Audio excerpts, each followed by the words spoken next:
सत श्री अकाल, स्वागत है। गौरव शुक्ला मैं हां तुहाडे नाल हाज़र हां खबरां दा प्राइम टाइम लैके। इंतजार बहुत रहिंदा है कि मीटिंग होवे, किसान ते केंद्र दे मंत्री आमो सामने बैठण ते कोई हल निकले। इंतजार दियां घड़ियां खत्म हो रही ने ते इंतजार खत्म होया, मीटिंग होई पर धरना खत्म नहीं होया, अंदोलन खत्म होने वाल कोई कदम नहीं वधिया।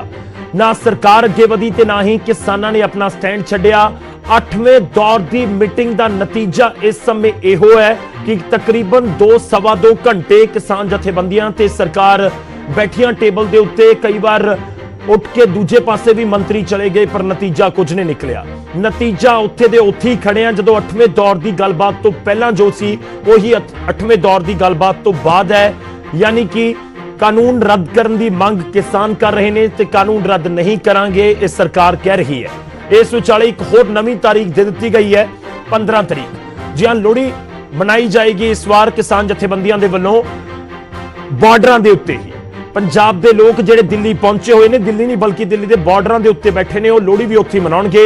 यही मीटिंग का नतीजा निकलिया क्योंकि अगली मीटिंग की तारीख दी गई है 15 जनवरी, यानी 8 जनवरी सी 8वां दौर सी मीटिंग का, पर नतीजा आया है 0।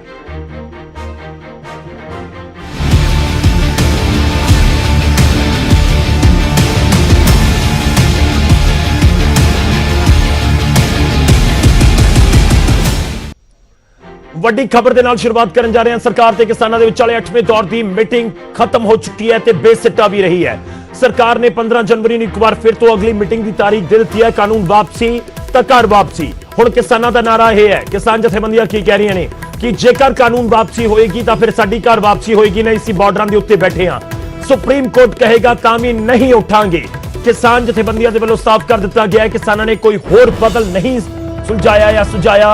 एक खेतीबाड़ी मंत्री कहते नजर आए ने। देखो, दोवें धिरां दे विचाले इस समय रेड़का साफ तौर पर बरकरार साफ तौर पर नजर आता है।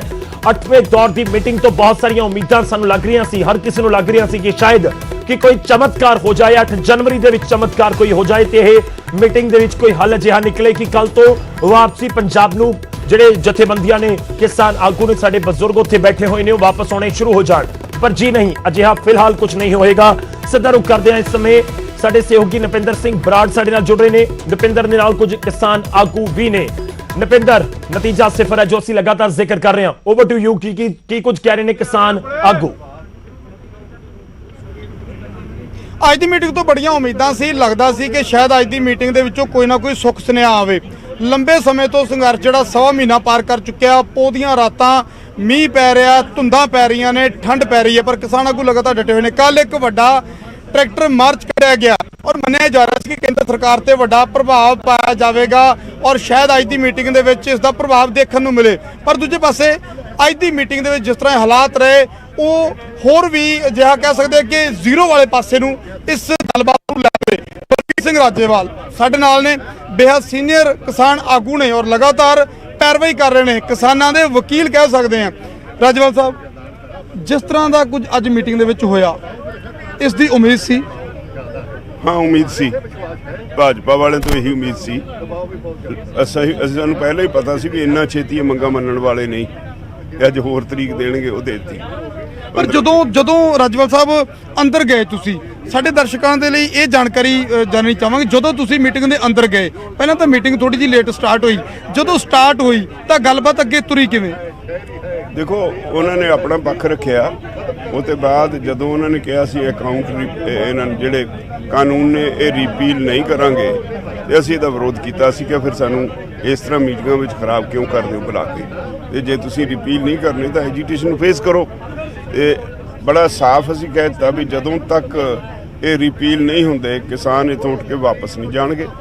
उन्होंने सुप्रीम कोर्ट का लारा लाया, असीं कहा जिथे मर्जी चले जाओ, असी सुप्रीम कोर्ट विच पार्टी नहीं, असी रिपील होने तो उरे कोई भी गल मनण नूं तैयार नहीं। असी इत्थे तक भी कहा भी हुण तक 70 तो वध किसान जिहड़े ने शहीद हो चुके इस अंदोलन दे विच, ते तुसीं किन्ने क लोकां दी शहादत चाहुंदे हो, किन्ना क खून पीना चाहुंदे हो, इत्थे तक दे सानूं शब्द वरतने पए। कोई उन्हां कोल जवाब नहीं सी। उन्होंने मुड़ के 15 तारीख नूं फिर कह दित्ता भी आओ, असी सिर्फ इसलिए 15 तारीख नूं आवांगे भी उन्होंने असी मौका नहीं देना चाहते भी असी गलबात तो भजते हैं। ਰਾਜਪਾਲ ਸਾਹਿਬ ਤੁਸੀਂ ਅੱਜ ਖੇਤੀਬਾੜੀ ਮੰਤਰੀ ਨੂੰ ਜਾਂ ਕਹਿ ਲਈਏ ਕਿ ਸਰਕਾਰ ਨੂੰ ਇੱਕ ਤਾਨਾ ਵੀ ਮਾਰਿਆ, ਇਨਡਾਇਰੈਕਟਲੀ ਕਹੀਏ ਤਾਂ ਕਿ ਜਿੱਦਾਂ ਪੰਜਾਬੀ ਤਾਨਾ ਮਾਰਦੇ ਆਪਾਂ, ਤੁਸੀਂ ਸਰਕਾਰ ਨੂੰ ਅਹਿਸਾਸ ਕਰਾਉਣ ਦੀ ਕੋਸ਼ਿਸ਼ ਕੀਤੀ ਔਰ ਤੁਸੀਂ ਇਹ ਵੀ ਅਹਿਸਾਸ ਕਰਾਇਆ ਕਿ ਜਿਹੜੇ ਕਾਨੂੰਨ ਤੁਸੀਂ ਵਾਪਸ ਲੈਣ ਤੋਂ ਪਿੱਛੇ ਹਟ ਰਹੇ ਹੋ ਉਹ ਤਾਂ ਤੁਹਾਡੇ ਅਧਿਕਾਰ 'ਚ ਹੀ ਨਹੀਂ, ਉਹ ਤਾਂ ਖੇਤੀ ਸਟੇਟ ਸਬਜੈਕਟ ਸੀ। ਉਹ ਤੁਸੀਂ ਕੀ ਕਿਹਾ ਸੀ ਔਰ ਉਹਦਾ ਕੀ ਜਵਾਬ ਸੀ?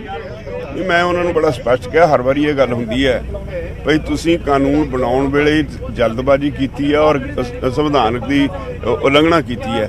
ਖੇਤੀ ਜਿਹੜਾ ਹੈ ਇਹ ਸਟੇਟ ਸਬਜੈਕਟ ਹੈ। ਤੁਸੀਂ ਇਹ ਕਾਨੂੰਨ ਬਣਾਇਆ ਵਪਾਰ ਵਾਸਤੇ, ਅਸੀਂ ਵਪਾਰ ਨਹੀਂ ਕਰਦੇ, ਅਸੀਂ ਮਾਰਕੀਟਿੰਗ ਕਰਦੇ ਹਾਂ ਆਪਣੀਆਂ ਫਸਲਾਂ ਦੀ। ਮਾਰਕੀਟਿੰਗ ਵੀ ਸਟੇਟ ਸਬਜੈਕਟ ਹੈ, ਇਸ ਕਰਕੇ ਤੁਸੀਂ ਖੇਤੀ ਖੇਤਰ 'ਚ ਦਖਲ ਦੇ ਹੀ ਨਹੀਂ ਸਕਦੇ। ਤੁਸੀਂ ਇਹ ਕਾਨੂੰਨ ਗਲਤ ਬਣਾਇਆ, ਇਸ ਕਰਕੇ ਇਹਨਾਂ ਨੂੰ ਵਾਪਸ ਲਓ। ਉਹਨਾਂ ਦਾ ਕਹਿਣਾ ਸੀ ਸੁਪਰੀਮ ਕੋਰਟ ਤੋਂ ਫੈਸਲਾ ਕਰਾ ਲੈਂਦੇ। ਅਸੀਂ ਕਿਹਾ ਵੀ ਅਸੀਂ ਸੁਪਰੀਮ ਕੋਰਟ ਨਹੀਂ ਜਾਵਾਂਗੇ, ਸਾਨੂੰ ਪਤਾ ਤੁਹਾਡਾ ਇਹਦਾ ਕੀ ਕਾਰਨ ਹੈ। ਸੁਪਰੀਮ ਕੋਰਟ ਚਲੇ ਗਏ ਤਾਂ 4 ਸਾਲ ਉੱਥੇ ਲਮਕੀ ਜਾਓ, ਜਦ ਤੱਕ ਤੁਸੀਂ ਸਾਡਾ ਘਾਣ ਪਾ ਦੋਗੇ। ਤੇ ਅਸੀਂ ਸੁਪਰੀਮ ਕੋਰਟ ਦਾ ਨਹੀਂ ਫੈਸਲਾ ਉਡੀਕਣਾ, ਨਾ ਅਸੀਂ ਸੁਪਰੀਮ ਕੋਰਟ ਜਾਣਾ ਹੈ। ਅਸੀਂ ਤਾਂ ਤੁਹਾਡੇ ਕੋਲੋਂ ਹੀ ਰਿਪੀਲ ਕਰਾਉਣਾ ਹੈ, ਜੇ ਨਹੀਂ ਰਿਪੀਲ ਕਰਦੇ ਤਾਂ ਅੰਦੋਲਨ ਜਾਰੀ ਰਹੇਗਾ। 11 ਤਰੀਕ ਨੂੰ ਸੁਪਰੀਮ ਕੋਰਟ ਦੇ ਵਿੱਚ ਸੁਣਵਾਈ ਹੈ ਜੀ, ਉਸ ਸੁਣਵਾਈ ਨੂੰ ਕਿਸ ਤਰ੍ਹਾਂ ਦੇਖਦੇ ਹੋ? ਔਰ ਤੁਹਾਡੇ ਕੋਈ ਸਾਥੀ ਕਾਫੀ ਸੁਪਰੀਮ ਕੋਰਟ ਦੀ ਸੁਣਵਾਈ ਨੂੰ ਲੈ ਕੇ ਵੀ ਉਹ ਬੜੇ ਸਪਸ਼ਟ ਨਜ਼ਰ ਆਏ ਔਰ ਤਲਖ ਨਜ਼ਰ ਆਏ ਕਿ ਜੇ ਸਾਨੂੰ ਸੁਪਰੀਮ ਕੋਰਟ ਵੀ ਆਰਡਰ ਕਰ ਦਿੰਦੀ ਹੈ, ਸਾਨੂੰ ਉਠਾਉਣ ਦੀ ਕੋਸ਼ਿਸ਼ ਹੁੰਦੀ ਆ ਤਾਂ ਅਸੀਂ ਨਹੀਂ ਉਠਾਂਗੇ। ਨਹੀਂ, ਉਹ ਤਾਂ ਬੜਾ ਸਪਸ਼ਟ ਫੈਸਲਾ ਸਾਡਾ, ਅਸੀਂ ਕਹਿ ਦਿੱਤਾ ਉਹਨਾਂ ਨੂੰ ਕਿ ਅਸੀਂ ਸੁਪਰੀਮ ਕੋਰਟ 'ਚ ਕੇਸ ਨਹੀਂ ਕੀਤਾ। ਜੇ ਸਾਨੂੰ ਕੋਈ ਇਸ ਤਰ੍ਹਾਂ ਦੀਆਂ ਡਾਇਰੈਕਸ਼ਨਸ ਆਉਂਦੀਆਂ ਵੀ ਨੇ, ਇਹ ਫਿਰ ਜਲੂਕੱਟੀ ਵਾਲਾ ਕੇਸ ਹੋਊਗਾ। ਉੱਥੇ ਵੀ ਲੱਖਾਂ ਲੋਕਾਂ ਨੂੰ ਸੁਪਰੀਮ ਕੋਰਟ ਨੇ ਕਿਹਾ ਸੀ ਵੀ ਉੱਠ ਜਾਓ, ਲੋਕ ਉੱਠ ਕੇ ਨਹੀਂ ਸੀ ਗਏ। ਇੱਥੋਂ ਵੀ ਲੋਕ ਉੱਠ ਕੇ ਨਹੀਂ ਜਾਣਗੇ ਉਦੋਂ ਤੱਕ ਜਦੋਂ ਤੱਕ ਇਹ ਕਾਨੂੰਨ ਰਿਪੀਲ ਨਹੀਂ ਹੁੰਦੇ। ਇੱਕ ਜਦੋਂ ਤੁਸੀਂ ਜਦੋਂ ਖੇਤੀਬਾੜੀ ਮੰਤਰੀ ਨੂੰ ਇਹ ਅਹਿਸਾਸ ਕਰਾਇਆ ਕਿ ਸਟੇਟ ਸਬਜੈਕਟ ਦੇ ਵਿੱਚ ਤੁਸੀਂ ਦਖਲਅੰਦਾਜ਼ੀ ਕੀਤੀ ਹੈ ਜਾਂ ਤੁਸੀਂ ਘਾਣ ਕੀਤਾ ਸੂਬੇ ਦੇ ਅਧਿਕਾਰਾਂ ਦਾ, ਤਾਂ ਉਹਦੇ ਤੇ ਉਹਨਾਂ ਦਾ ਜਵਾਬ ਕੀ ਸੀ? ਜਾਂ ਉਹ ਮੌਨ ਸੀ, ਸ਼ਾਂਤ ਸੀ, ਜਾਂ ਕੁਝ ਜਵਾਬ ਦਿੱਤਾ? ਨਹੀਂ, ਉਹਨਾਂ ਦਾ ਇਹ ਸੀ ਵੀ ਅਸੀਂ ਤੁਹਾਨੂੰ ਕਾਨੂੰਨੀ ਪੱਖੋਂ ਸਾਡਾ ਜੁਆਇੰਟ ਸੈਕਟਰੀ ਸਮਝਾ ਦਿੰਦਾ ਹੈ। ਅਸੀਂ ਕਿਹਾ ਅਸੀਂ ਬਿਊਰੋਕਰੇਟਾਂ ਦੀ ਗੱਲਾਂ ਸੁਣਨ ਵਾਸਤੇ ਇੱਥੇ ਨਹੀਂ ਆਏ, ਤੁਸੀਂ ਫੈਸਲਾ ਸੁਣੋ, ਤੁਸੀਂ ਕੀ ਕਰਨਾ। ਤਾਂ ਜਦੋਂ ਅਗਲੀ ਤਾਰੀਖ ਦਿੱਤੀ ਗਈ 15 ਜਨਵਰੀ ਦਿੱਤੀ ਗਈ ਤਾਂ ਉਸ ਵੇਲੇ ਤੁਹਾਡੀ ਸਹਿਮਤੀ ਲਈ ਗਈ ਜਾਂ ਤੁਹਾਡੇ ਨਾਲ ਕੋਈ ਗੱਲਬਾਤ ਹੋਈ ਜਾਂ ਅਹਿਸਾਸ ਕਰਾਇਆ ਗਿਆ ਕਿ ਆਪਾਂ ਅੱਗੇ ਗੱਲ ਕਰਾਂਗੇ, ਕਿਸ ਤਰ੍ਹਾਂ ਦੀ ਗੱਲ ਕਰਾਂਗੇ? ਜਾਂ ਤੁਹਾਡੇ ਵੱਲੋਂ ਇਤਰਾਜ਼ ਨਹੀਂ ਹੋਇਆ ਕਿ ਮੀਟਿੰਗਾਂ ਜ਼ਰੂਰ ਕਰੀ ਜਾਂਦੇ ਪਰ 15 ਤਰੀਕ ਵੀ ਦੇਤੀ, ਜਦੋਂ ਅੱਜ ਗੱਲ ਅੱਗੇ ਨਹੀਂ ਵੱਧ ਸਕੀ ਤਾਂ 15 ਨੂੰ ਕਿਹੜਾ ਹਾਲਾਤ ਬਦਲਦੇ ਨੇ? ਨਹੀਂ, ਇਹਦੇ ਉੱਤੇ ਵੀ ਇਤਰਾਜ਼ ਕੀਤਾ। ਉਹਨੂੰ ਮੈਂ ਕਿਹਾ ਵੀ ਅਸੀਂ ਸਿਰਫ ਇਸ ਲਈ ਆਵਾਂਗੇ ਵੀ ਤੁਸੀਂ ਇਹ ਨਾ ਕਹਿ ਸਕੋ ਵੀ ਇਸ ਗੱਲਬਾਤ ਤੋਂ ਭੱਜਦੇ ਹਾਂ, ਪਰ ਸਾਨੂੰ ਪਤਾ ਹੈ ਵੀ ਤੁਸੀਂ ਕਿਸ ਤਰ੍ਹਾਂ ਤਾਰੀਖ ਦਿੰਦੇ ਹੋ। ਅਸੀਂ ਇੱਕ ਤਰ੍ਹਾਂ ਦੀ ਜ਼ਹਿਰ ਖਾ ਕੇ ਵੀ ਅਸੀਂ ਤੁਹਾਡੀ ਮੀਟਿੰਗ ਵਿੱਚ ਆਉਣ ਵਾਸਤੇ ਤਿਆਰ ਹੋਣਾ ਪੈਣਾ ਸਾਨੂੰ, ਕਿਉਂਕਿ ਤੁਸੀਂ ਨਹੀਂ ਇਲਜ਼ਾਮ ਲਾਉਣ ਲੱਗੇ, ਇੱਕ ਸਕਿੰਟ ਲਾਉਂਦੇ ਹੋ। ਉਹ 15 ਤਰੀਕ ਨੂੰ ਆਵਾਂਗੇ, ਦੇਖਾਂਗੇ ਕੀ ਕਰਦੇ ਨੇ। ਤਾਂ ਅੱਜ ਜਦੋਂ ਬ੍ਰੇਕ ਹੋਈ, ਜਦੋਂ ਜਾਂ ਬ੍ਰੇਕ ਕਹਿ ਲਈਏ ਜਾਂ ਫਿਰ ਕਹਿ ਲਈਏ ਕਿ ਦੋਨਾਂ ਧਿਰਾਂ ਦੇ ਵਿੱਚ ਅੜਫਸ ਟਾਈਪ ਹੋ ਗਈ, ਉਹ ਉੱਠ ਕੇ ਚਲੇ ਗਏ, ਤਾਂ ਤੁਸੀਂ ਕਾਫੀ ਦੇਰ ਤੱਕ ਸ਼ਾਇਦ ਲੰਚ ਵੀ ਨਹੀਂ ਕੀਤਾ, ਸ਼ਾਇਦ ਤੁਸੀਂ ਲੰਗਰ ਵੀ ਨਹੀਂ ਛਕਿਆ ਕਾਫੀ ਦੇਰ ਤੱਕ। ਨਹੀਂ, ਉਦੋਂ ਅਸੀਂ ਇੰਨਾ ਕੀਤਾ ਵੀ ਅਸੀਂ ਪ੍ਰੋਟੈਸਟ ਵਜੋਂ ਇੱਥੇ ਬੈਠੇ ਹਾਂ। ਸਾਨੂੰ ਦੱਸੋ ਕੀ ਇੱਥੇ ਬਿਠਾ ਕੇ ਸਾਰੀ ਦਿਹਾੜੀ ਤੁਸੀਂ ਭੇਜ ਦਿੰਦੇ ਹੋ, ਕੀ ਚਾਹੁੰਦੇ ਹੋ? ਉਹ ਤੋਂ ਬਾਅਦ ਉਹਨਾਂ ਨੇ ਆ ਕੇ ਜਦੋਂ ਤਰੀਕ ਦੇ ਦਿੱਤੀ ਨਵੀਂ, ਫਿਰ ਗੱਲਬਾਤ ਕਰਕੇ ਫਿਰ ਅਸੀਂ ਉਹਦੇ ਬਾਅਦ ਆਪਣਾ ਲੰਗਰ ਛਕਿਆ। ਲੰਗਰ ਅਸੀਂ ਆਪਣਾ ਲੈ ਕੇ ਗਏ ਸੀ, ਲੰਗਰ ਵੀ ਛਕਿਆ। ਹੁਣ ਕੀ ਲੱਗਦਾ ਹੈ ਜੀ 15 ਤਰੀਕ ਨੂੰ, ਕਿਉਂਕਿ ਜਿਹੜਾ ਤੁਸੀਂ 26 ਜਨਵਰੀ ਦਾ ਪ੍ਰੋਗਰਾਮ ਵੀ ਉਲੀਕ ਰੱਖਿਆ, ਤਾਂ ਕੋਈ ਉਸ ਨੂੰ ਲੈ ਕੇ ਵੀ ਗੱਲਬਾਤ ਹੋਈ ਕਿ ਸਰਕਾਰ ਨੇ ਕਿਹਾ ਕਿ 26 ਵਾਲਾ ਪ੍ਰੋਗਰਾਮ ਤੁਸੀਂ ਟਾਲ ਦਿਓ, ਦਿੱਲੀ ਦੇ ਵਿੱਚ ਦਿੱਕਤ ਹੋ ਸਕਦੀ ਹੈ? 26 ਜਨਵਰੀ ਨੂੰ ਲੈ ਕੇ ਤੁਹਾਨੂੰ ਕੀ ਅਪੀਲ ਹੋਈ? ਉਹ ਜੋ ਮਰਜੀ ਆਖੀ ਜਾਣ, ਅਸੀਂ ਉਹਨਾਂ ਨੂੰ ਕਹੇ ਆ ਵੀ 26 ਦਾ ਪ੍ਰੋਗਰਾਮ ਲਾਮਿਸਾਲ ਹੋ ਔਰ ਤੁਸੀਂ ਜੋ ਤੁਹਾਡਾ ਦਿਲ ਕਰੇ ਤੁਸੀਂ ਕਰਿਓ। ਅਸੀਂ ਪੀਸਫੁਲ ਰਹਾਂਗੇ, ਪੀਸਫੁਲੀ ਅਸੀਂ ਆਪਣੀ ਪਰੇਡ ਕਰਨ 26 ਜਨਵਰੀ ਨੂੰ ਦਿੱਲੀ ਚ ਆਵਾਂਗੇ। ਇਹ ਉਹਨਾਂ ਨੂੰ ਬੜੇ ਸਪਸ਼ਟ ਸ਼ਬਦਾਂ 'ਚ ਅਸੀਂ ਇਹ ਕਹਿ ਦਿੱਤਾ ਹੈ। ਬੀਜੇਪੀ ਲੀਡਰਾਂ ਦਾ ਜਿਸ ਤਰ੍ਹਾਂ ਦਾ ਰਵੱਈਆ, ਚਾਹੇ ਹਰਜੀਤ ਗਰੇਵਾਲ ਹੋਣ ਚਾਹੇ ਸੁਰਜੀਤ ਜਾਨੀ ਹੋਣ, ਜਿਸ ਤਰ੍ਹਾਂ ਦੇ ਉਹਨਾਂ ਨੇ ਬਿਆਨ ਦਿੱਤੇ ਪਿਛਲੇ ਦਿਨਾਂ ਦੇ ਵਿੱਚ, ਕਿਸਾਨਾਂ ਤੇ ਰਾਜਨੀਤਿਕ ਹੋਣ ਤੱਕ ਦਾ ਇਲਜ਼ਾਮ ਲੱਗਿਆ। ਕਿਸਾਨਾਂ ਨੂੰ ਇੱਥੋਂ ਤੱਕ ਕਹਿ ਦਿੱਤਾ ਕਿ ਇਹ ਤਾਂ ਜੀ 2022 ਤੇ ਨਿਗਾਹ ਟਿਕਾਈ ਬੈਠੇ, ਕਹਿੰਦੇ ਚੋਣਾਂ ਲੜਨਗੇ। ਤੁਸੀਂ ਉਹਦੀ ਕੋਈ ਚਰਚਾ ਕੀਤੀ ਵੀ ਤੁਹਾਡੇ ਲੀਡਰ ਇਸ ਤਰ੍ਹਾਂ ਦੇ ਬਿਆਨ ਦਿੰਦੇ ਨੇ? ਅਸੀਂ ਮੰਤਰੀਆਂ ਨੂੰ ਕਹਿ ਆਏ ਹਾਂ ਵੀ ਸਾਡਾ ਮੂੰਹ ਇਸ ਕਰਕੇ ਬੰਦ, ਅਸੀਂ ਪੰਜਾਬ 'ਚ ਸ਼ਾਂਤੀ ਚਾਹੁੰਦੇ ਹਾਂ।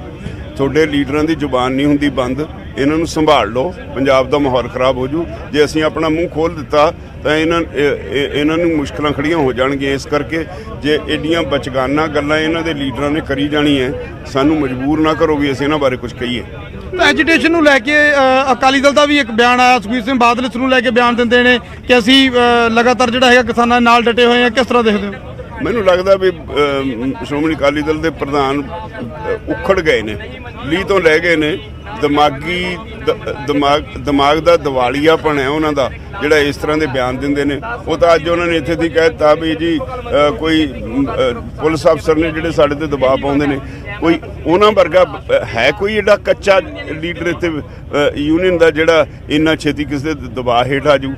ਅਸੀਂ ਤਾਂ ਇੱਥੇ ਮੰਤਰੀਆਂ ਨੂੰ ਸੁਣਾਉਂਦੇ ਕੋਰੀਆਂ ਇਹ ਜੇ ਅਕਾਲੀਆਂ ਦੇ ਵਿੱਚ ਕੋਈ ਖੋਟਾਂ ਨੇ ਉਹ ਆਪ ਬਚਗਾਨਾ ਹਰਕਤਾਂ ਕਰਦੇ ਨੇ ਤਾਂ ਸਾਰਿਆਂ ਨੂੰ ਆਪਣੇ ਖਾਤੇ 'ਚ ਨਾ ਪਾਉਣ। ਅਸੀਂ ਮੇਰੀ ਉਹਨਾਂ ਨੂੰ ਅਪੀਲ ਹੈ ਵੀ ਇਹੋ ਜਿਹੀ ਬਿਆਨਬਾਜ਼ੀ ਬੰਦ ਕਰੋ। ਇਹ ਕਿਸਾਨਾਂ ਦਾ ਅੰਦੋਲਨ, ਇਹਨੂੰ ਕਿਸਾਨਾਂ ਦਾ ਅੰਦੋਲਨ ਰਹਿਣ ਦਿਓ ਔਰ ਇਹ ਤੁਹਾਨੂੰ ਇਦਾਂ ਦੀਆਂ ਗੱਲਾਂ ਕਹਿਣ ਦਾ, ਆਪਣਾ ਜਲੂਸ ਆਪ ਕਢਾਉਣ ਦਾ ਕੋਈ ਅਧਿਕਾਰ ਨਹੀਂ। ਲੋਕਾਂ ਨੇ ਤੁਹਾਨੂੰ ਮੂੰਹ ਨਹੀਂ ਲਾਉਣਾ ਜੇ ਤੁਸੀਂ ਇਹੀ ਕਰਦੇ ਰਹੇ। ਰਾਜਵਲ ਸਾਹਿਬ, ਲਗਾਤਾਰ ਕਿਸਾਨਾਂ ਦੀ ਜਾਨ ਜਾ ਰਹੀ ਹੈ, ਕਿਸਾਨ ਸ਼ਹੀਦ ਹੋ ਰਹੇ ਨੇ, ਉਹਨੂੰ ਲੈ ਕੇ ਤੁਸੀਂ ਕੋਈ ਗੱਲ ਕੀਤੀ ਜਾਂ ਸਰਕਾਰ ਨੇ ਤੁਹਾਨੂੰ ਕਿਹਾ ਕਿ ਇੰਨੇ ਲੋਕਾਂ ਦੀਆਂ ਜਾਨਾਂ ਜਾ ਰਹੀਆਂ ਨੇ, ਕਿਸ ਤਰ੍ਹਾਂ ਇਸ ਐਜੀਟੇਸ਼ਨ ਨੂੰ ਸਮਾਪਤ ਕੀਤਾ ਜਾਵੇ, ਜਾਂ ਤੁਸੀਂ ਉਹਨਾਂ ਨੂੰ ਅਹਿਸਾਸ ਕਰਾਉਣ ਦੀ ਕੋਸ਼ਿਸ਼ ਕੀਤੀ ਕਿ ਠੰਡ ਔਰ ਮੀਂਹ ਔਰ ਪੋਹ ਦੀਆਂ ਰਾਤਾਂ ਦੇ ਵਿੱਚ ਕਿੰਨੇ ਕਿਸਾਨਾਂ ਦੀਆਂ ਜਾਨਾਂ ਜਾ ਰਹੀਆਂ ਨੇ, ਨੌਜਵਾਨ 18 ਸਾਲਾਂ ਦੇ ਮੁੰਡਿਆਂ ਦੀ ਜਾਨ ਗਈ ਹੈ? ਨਹੀਂ, ਅਸੀਂ ਉਹਨਾਂ ਨੂੰ ਇਹ ਸਾਰਾ ਕੁਝ ਕਿਹਾ। ਅਸੀਂ ਉਹਨਾਂ ਨੂੰ ਕਿਹਾ ਵੀ ਦੇਖੋ ਹੁਣ ਤੱਕ 70 ਤੋਂ ਵੱਧ ਜਿਹੜੇ ਕਿਸਾਨ ਨੇ ਉਹ ਸ਼ਹੀਦ ਹੋ ਚੁੱਕੇ ਨੇ। ਤੁਸੀਂ ਕਿੰਨੇ ਕੁ ਹੋਰ ਕਿਸਾਨਾਂ ਦੀ ਜਿਹੜੀ ਬਲੀ ਲੈਣਾ ਚਾਹੁੰਦੇ ਹੋ? ਕਿਸਾਨ ਇੱਥੋਂ ਉੱਠ ਕੇ ਜਾਣ ਵਾਲੇ ਨਹੀਂ। ਤੁਹਾਨੂੰ ਕਿਤੇ 700 ਬੰਦੇ ਦੀ ਤਾਂ ਨਹੀਂ ਲੋੜ ਬਲੀ ਦੀ, ਅਸੀਂ ਦੇ ਦਿਆਂਗੇ, ਪਰ ਕਿਸਾਨ ਜਦੋਂ ਤੱਕ ਰਿਪੀਲ ਨਹੀਂ ਕਰਦੇ ਇਹਨਾਂ ਐਕਟਸ ਨੂੰ, ਉਦੋਂ ਤੱਕ ਇੱਥੋਂ ਉੱਠ ਕੇ ਨਹੀਂ ਜਾਣਗੇ। ਤਾਂ ਅੱਗੇ ਕਿਸ ਤਰ੍ਹਾਂ ਲੱਗਦਾ ਹੈ ਜੀ ਤੁਹਾਨੂੰ ਕਿ ਆਉਣ ਵਾਲੇ ਦਿਨਾਂ ਦੇ ਵਿੱਚ ਕੀ ਕੋਈ ਤਬਦੀਲੀਆਂ ਆਉਣਗੀਆਂ, ਕੀ ਕੁਝ ਹਾਲਾਤ ਬਦਲਣਗੇ? ਜੀ ਗੌਰਵ, ਇੱਕ ਮਿੰਟ। ਅਸੀਂ ਜਿਹੜੇ ਪ੍ਰੋਗਰਾਮ ਐਲਾਨ ਕੀਤੇ ਨੇ ਉਹਨਾਂ ਦੀ ਤਿਆਰੀ ਵਾਸਤੇ ਹੋਰ ਅਸੀਂ ਜ਼ੋਰ ਲਾਵਾਂਗੇ। 26 ਤਰੀਕ ਦੀ ਵੱਡੇ ਪੱਧਰ ਤੇ ਤਿਆਰੀ ਕੀਤੀ ਜਾਊਗੀ ਔਰ ਦਿੱਲੀ ਵਿੱਚ ਅਸੀਂ ਕਿਸਾਨ ਪਰੇਡ ਕਰਾਂਗੇ। ਤਾਂ ਦਿੱਲੀ ਦੇ ਵਿੱਚ ਕਿਸਾਨ ਪਰੇਡ ਕੀਤੀ ਜਾਊਗੀ। ਹੁਣ 26 ਜਨਵਰੀ ਤੇ ਫੋਕਸ ਹੈ, ਕਹਿੰਦੇ ਨੇ ਕਿ ਕਿਸਾਨ ਜਥੇਬੰਦੀਆਂ ਦਾ ਹੁਣ 26 ਜਨਵਰੀ ਤੇ ਫੋਕਸ ਹੈ। ਇੱਕ ਪਾਸੇ ਜਵਾਨ ਟੈਂਕਾਂ ਨਾਲ ਪਰੇਡ ਕਰਨਗੇ ਤੇ ਦੂਜੇ ਪਾਸੇ ਕਿਸਾਨ ਟਰੈਕਟਰਾਂ ਨਾਲ ਪਰੇਡ ਕਰਨਗੇ। ਉਸ ਵੇਲੇ ਹਾਲਾਤ ਕੀ ਰਹਿਣਗੇ ਸਮਾਂ ਦੱਸੇਗਾ, ਪਰ ਇਸ ਵੇਲੇ ਕਿਸਾਨ ਆਗੂਆਂ ਦੀ ਤਿਆਰੀ 26 ਜਨਵਰੀ ਨੂੰ ਲੈ ਕੇ, ਕਿਉਂਕਿ ਜਿਸ ਤਰ੍ਹਾਂ ਅੱਜ ਮੀਟਿੰਗ ਦੇ ਵਿੱਚ ਜੋ ਕੁਝ ਹੋਇਆ, ਜਿਸ ਤਰ੍ਹਾਂ ਨੈਗੇਟਿਵਿਟੀ ਵਾਲਾ ਮਾਹੌਲ ਰਿਹਾ, ਜਿਸ ਤਰ੍ਹਾਂ ਦੋਨੇ ਤਰ੍ਹਾਂ ਦੇ ਵਿੱਚ ਗੱਲਬਾਤ ਹੈ ਜਿਹੜੀ ਉਹ ਕਿਸੇ ਸੁਖਦ ਮਾਹੌਲ ਦੇ ਵਿੱਚ ਨਹੀਂ ਹੋ ਸਕੀ। ਔਰ ਬੀਜੇਪੀ ਦੇ ਆਗੂਆਂ ਦੇ ਵੱਲੋਂ ਦਿੱਤੇ ਜਾ ਰਹੇ ਬਿਆਨਾਂ ਤੇ ਸਖਤ ਇਤਰਾਜ਼ ਜਤਾਇਆ ਕਿਸਾਨ ਆਗੂਆਂ ਨੇ ਕਿ ਬੀਜੇਪੀ ਦੇ ਆਗੂ ਚਾਹੇ ਹਰਜੀਤ ਗਰੇਵਾਲ ਹੋਣ, ਚਾਹੇ ਸੁਰਜੀਤ ਜੈਨੀ ਹੋਣ, ਚਾਹੇ ਦੂਸਰੇ ਹੋਣ, ਜਿਵੇਂ ਕਿਸਾਨ ਆਗੂਆਂ ਤੇ ਇਲਜ਼ਾਮਬਾਜ਼ੀ ਕਰ ਰਹੇ ਨੇ ਜਾਂ ਜਿਸ ਤਰ੍ਹਾਂ ਦੇ ਬਿਆਨ ਦੇ ਰਹੇ ਨੇ, ਉਹਨੂੰ ਲੈ ਕੇ ਕਾਫੀ ਨਾਰਾਜ਼ ਨੇ ਕਿਸਾਨ ਆਗੂ। ਔਰ ਬੀਜੇਪੀ ਨੂੰ ਕਿਹਾ ਗਿਆ ਹੈ ਕਿ ਆਪਣੇ ਇਹਨਾਂ ਆਗੂਆਂ ਤੇ ਕੰਟਰੋਲ ਕਰੋ ਤਾਂ ਕਿ ਇਸ ਮਾਹੌਲ ਨੂੰ ਸੁਖਦ ਹੀ ਰੱਖਿਆ ਜਾ ਸਕੇ। ਫਿਲਹਾਲ 15 ਜਨਵਰੀ ਤਰੀਕ ਦਿੱਤੀ ਗਈ ਆ। ਕਿਸ ਤਰ੍ਹਾਂ ਦੇ ਹਾਲਾਤ ਹੋਣਗੇ, ਕਿਸ ਤਰ੍ਹਾਂ ਮੀਟਿੰਗ ਹੋਗੀ, ਕਿਸ ਤਰ੍ਹਾਂ ਦੀ ਚਰਚਾ ਹੋਏਗੀ, ਸਮਾਂ ਦੱਸੇਗਾ। ਗੌਰਵ ਜੀ ਬਿਲਕੁਲ, ਲਾਜ਼ਮੀ ਤੌਰ ਤੇ ਤਾਂ ਗੱਲਬਾਤ ਅੱਗੇ ਕਿਵੇਂ ਵਧੇਗੀ, ਦੇਖੋ ਮੀਟਿੰਗ ਦਾ ਸਮਾਂ ਤਾਂ ਦੇ ਦਿੱਤਾ ਜਾਂਦਾ ਹੈ। 8 ਜਨਵਰੀ ਦਾ ਵੀ ਇੰਤਜ਼ਾਰ ਸੀ, ਜੋ ਮੈਂ ਸ਼ੁਰੂਆਤ ਦੇ ਵਿੱਚ ਕਿਹਾ ਕਿ ਇੰਤਜ਼ਾਰ ਤਾਂ ਹਮੇਸ਼ਾ ਰਹਿੰਦਾ ਕਿ ਜਦੋਂ ਗੱਲਬਾਤ ਹੋਏਗੀ, ਟੇਬਲ ਤੇ ਬੈਠਣਗੇ ਤਾਂ ਸ਼ਾਇਦ ਕੋਈ ਹੱਲ ਨਿਕਲ ਆਏ, ਪਰ ਉਹ ਹੱਲ ਨਿਕਲਦਾ ਨਜ਼ਰ ਨਹੀਂ ਆ ਰਿਹਾ। 15 ਤਰੀਕ ਦਾ ਇੱਕ ਵਾਰ ਫਿਰ ਤੋਂ ਜ਼ਿਕਰ ਕਰ ਦਿੱਤਾ ਗਿਆ ਤਾਂ ਕੀ ਵਾਕਈ 15 ਤਰੀਕ ਨੂੰ ਉਮੀਦ ਕਰ ਰਹੀ ਹੈ ਕਿ ਕੁਝ ਨਾ ਕੁਝ ਵੱਖਰਾ ਹੋ ਜਾਏਗਾ। ਤਾਂ ਅਸੀਂ ਗੱਲਬਾਤ ਲਗਾਤਾਰ ਕਰਦੇ ਰਹਾਂਗੇ। ਮਹਿਮਾਨ ਸਾਡੇ ਨਾਲ ਜੁੜਨਗੇ ਕੁਝ ਹੀ ਪਲਾਂ ਦੇ ਵਿੱਚ ਤੇ ਵਾਰੀ ਸਾਡੇ ਅੱਜ ਦੇ ਸਵਾਲ ਦੀ। ਅਸੀਂ ਇੱਕ ਵਾਰ ਸਵਾਲ ਆਪਣੇ ਦਰਸ਼ਕਾਂ ਦੇ ਸਾਹਮਣੇ ਰੱਖ ਦਈਏ, ਤੁਸੀਂ ਆਪਣੀ ਸਾਡੇ ਤੱਕ ਜ਼ਰੂਰ ਰਾਏ ਪਹੁੰਚਾਣਾ। ਉਸ ਤੋਂ ਬਾਅਦ ਅਸੀਂ ਅੱਜ ਦੀ ਚਰਚਾ ਦੀ ਸ਼ੁਰੂਆਤ ਕਰਾਂਗੇ। ਅੱਜ ਦਾ ਸਵਾਲ ਇਸ ਕਰਕੇ ਅਸੀਂ ਸੁਪਰੀਮ ਕੋਰਟ ਦਾ ਮੁੱਦਾ ਚੁੱਕਿਆ ਹੈ ਕਿਉਂਕਿ ਜੋ ਜਾਣਕਾਰੀ ਨਿਕਲ ਕੇ ਸਾਹਮਣੇ ਆਈ ਕਿ ਅਦਾਲਤ ਦਾ ਜ਼ਿਕਰ ਹੋਇਆ ਕਿ ਸਰਕਾਰ ਨੇ ਕਿਹਾ ਕਿ ਤੁਸੀਂ ਸੁਪਰੀਮ ਕੋਰਟ ਤੇ ਛੱਡ ਦਿਓ, ਫਿਰ ਪੂਰਾ ਮਾਮਲਾ 11 ਤਰੀਕ ਨੂੰ ਉੱਥੇ ਸੁਣਵਾਈ ਹੋਣੀ ਹੈ, ਤਾਂ ਸੁਪਰੀਮ ਕੋਰਟ ਦੇ ਉੱਤੇ ਪੂਰਾ ਮਾਮਲਾ ਛੱਡ ਦਿਓ। ਕਿਸਾਨ ਜਥੇਬੰਦੀਆਂ ਦੇ ਸਾਹਮਣੇ ਇੱਕ ਪ੍ਰਪੋਜ਼ਲ ਰੱਖਿਆ ਗਿਆ। ਹਾਲਾਂਕਿ ਕਿਸਾਨ ਜਥੇਬੰਦੀਆਂ ਨੇ ਇਸ ਪ੍ਰਪੋਜ਼ਲ ਨੂੰ ਸਿਰੇ ਤੋਂ ਖਾਰਿਜ ਕਰ ਦਿੱਤਾ ਹੈ, ਪਰ ਅਸੀਂ ਇਸ ਦੇ ਨਾਲ ਹੀ ਜੁੜਿਆ ਹੋਇਆ ਅਸੀਂ ਅੱਜ ਦਾ ਸਵਾਲ ਪੁੱਛ ਰਹੇ ਹਾਂ। ਸਾਡਾ ਅੱਜ ਦਾ ਸਵਾਲ ਹੈ ਕਿ ਸੁਪਰੀਮ ਕੋਰਟ 'ਚ ਹੀ ਨਿਕਲੇਗਾ ਹੁਣ ਮਸਲੇ ਦਾ ਹੱਲ, ਕਿ ਵਾਕਈ ਹੀ ਹੁਣ ਸਰਕਾਰ ਜਾਂ ਫਿਰ ਕਿਸਾਨ ਜਥੇਬੰਦੀਆਂ ਦੇ ਹੱਥ ਦੇ ਵਿੱਚ ਕੁਝ ਨਹੀਂ ਹੈ, ਕਿਉਂਕਿ ਆਪੋ ਆਪਣੇ ਸਟੈਂਡ ਦੇ ਉੱਤੇ ਦੋਵੇਂ ਕਾਇਮ ਨੇ, ਤਾਂ ਕਿ ਹੁਣ ਸੁਪਰੀਮ ਕੋਰਟ ਦੇ ਵਿੱਚ ਜਾ ਕੇ ਹੀ ਇਸ ਪੂਰੇ ਮਸਲੇ ਦਾ ਹੱਲ ਨਿਕਲੇਗਾ। ਸਾਡੇ ਦਰਸ਼ਕਾਂ ਨੂੰ ਕੀ ਲੱਗਦਾ, ਤੁਸੀਂ ਆਪਣੀ ਰਾਏ ਸਾਡੇ ਤੱਕ ਜ਼ਰੂਰ ਪਹੁੰਚਾਓ। ਜੇਕਰ ਤੁਹਾਨੂੰ ਲੱਗਦਾ ਹੈ ਕਿ ਹਾਂ ਦੇਸ਼ ਦੀ ਸਭ ਤੋਂ ਵੱਡੀ ਅਦਾਲਤ ਦੇ ਵਿੱਚ ਜਾ ਕੇ ਹੀ ਮਸਲੇ ਦਾ ਹੱਲ ਨਿਕਲ ਸਕਦਾ ਹੈ, ਤਾਂ ਫਿਰ ਟਾਈਪ ਕਰੋ News18 ਸਪੇਸ ਦੇ ਕੇ PHH ਸਪੇਸ ਦੇ ਕੇ Y। ਤਾਂ ਜੇਕਰ ਤੁਹਾਨੂੰ ਲੱਗਦਾ ਹੈ ਕਿ ਨਹੀਂ ਸੁਪਰੀਮ ਕੋਰਟ 'ਚ ਹੱਲ ਨਹੀਂ ਨਿਕਲੇਗਾ, ਤਾਂ ਫਿਰ ਤੁਸੀਂ ਟਾਈਪ ਕਰੋ News18 ਸਪੇਸ ਦੇ ਕੇ PHH ਸਪੇਸ ਦੇ ਕੇ N। ਇਸ ਨੂੰ ਭੇਜ ਦਿਓ 56677 ਦੇ ਉੱਤੇ। ਅਸੀਂ ਤੁਹਾਡੀ ਰਾਏ ਇਸ ਪ੍ਰੋਗਰਾਮ ਦੇ ਆਖਿਰ ਦੇ ਵਿੱਚ ਤੁਹਾਡੇ ਸਾਹਮਣੇ ਰੱਖਾਂਗੇ। ਮੈਂ ਚਰਚਾ ਦੀ ਸ਼ੁਰੂਆਤ ਕਰਦਾ ਮਹਿਮਾਨਾਂ ਦੇ ਨਾਲ। ਸਭ ਤੋਂ ਪਹਿਲਾਂ ਤੁਹਾਡਾ ਤਾਰੂਫ ਕਰਵਾਈਏ ਜਿਹੜੇ ਮਹਿਮਾਨ ਸਾਡੇ ਨਾਲ ਅੱਜ ਇਸ ਚਰਚਾ ਦੇ ਵਿੱਚ ਸ਼ਾਮਲ ਹੋ ਰਹੇ ਨੇ। ਨਪਿੰਦਰ ਬਰਾੜ ਤਾਂ ਸਾਡੇ ਨਾਲ ਲਗਾਤਾਰ ਜੁੜੇ ਹੋਏ ਨੇ। ਅਸੀਂ ਕੋਸ਼ਿਸ਼ ਕਰਾਂਗੇ ਕਿ ਹੋਰ ਆਗੂਆਂ ਦੇ ਨਾਲ ਗੱਲਬਾਤ ਹੋ ਸਕੇ ਨਪਿੰਦਰ ਦੇ ਜ਼ਰੀਏ।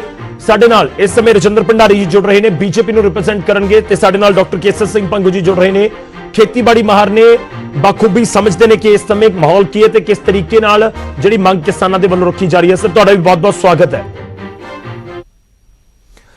ਤੇ ਝੰਡਾ ਸਿੰਘ ਸਾਡੇ ਨਾਲ ਕਿਸਾਨ ਆਗੂ ਵੀ ਜੁੜ ਰਹੇ ਨੇ। ਝੰਡਾ ਸਿੰਘ ਜੀ ਤੁਹਾਡਾ ਵੀ ਬਹੁਤ-ਬਹੁਤ ਸਵਾਗਤ ਹੈ ਇਸ ਚਰਚਾ ਦੇ ਵਿੱਚ।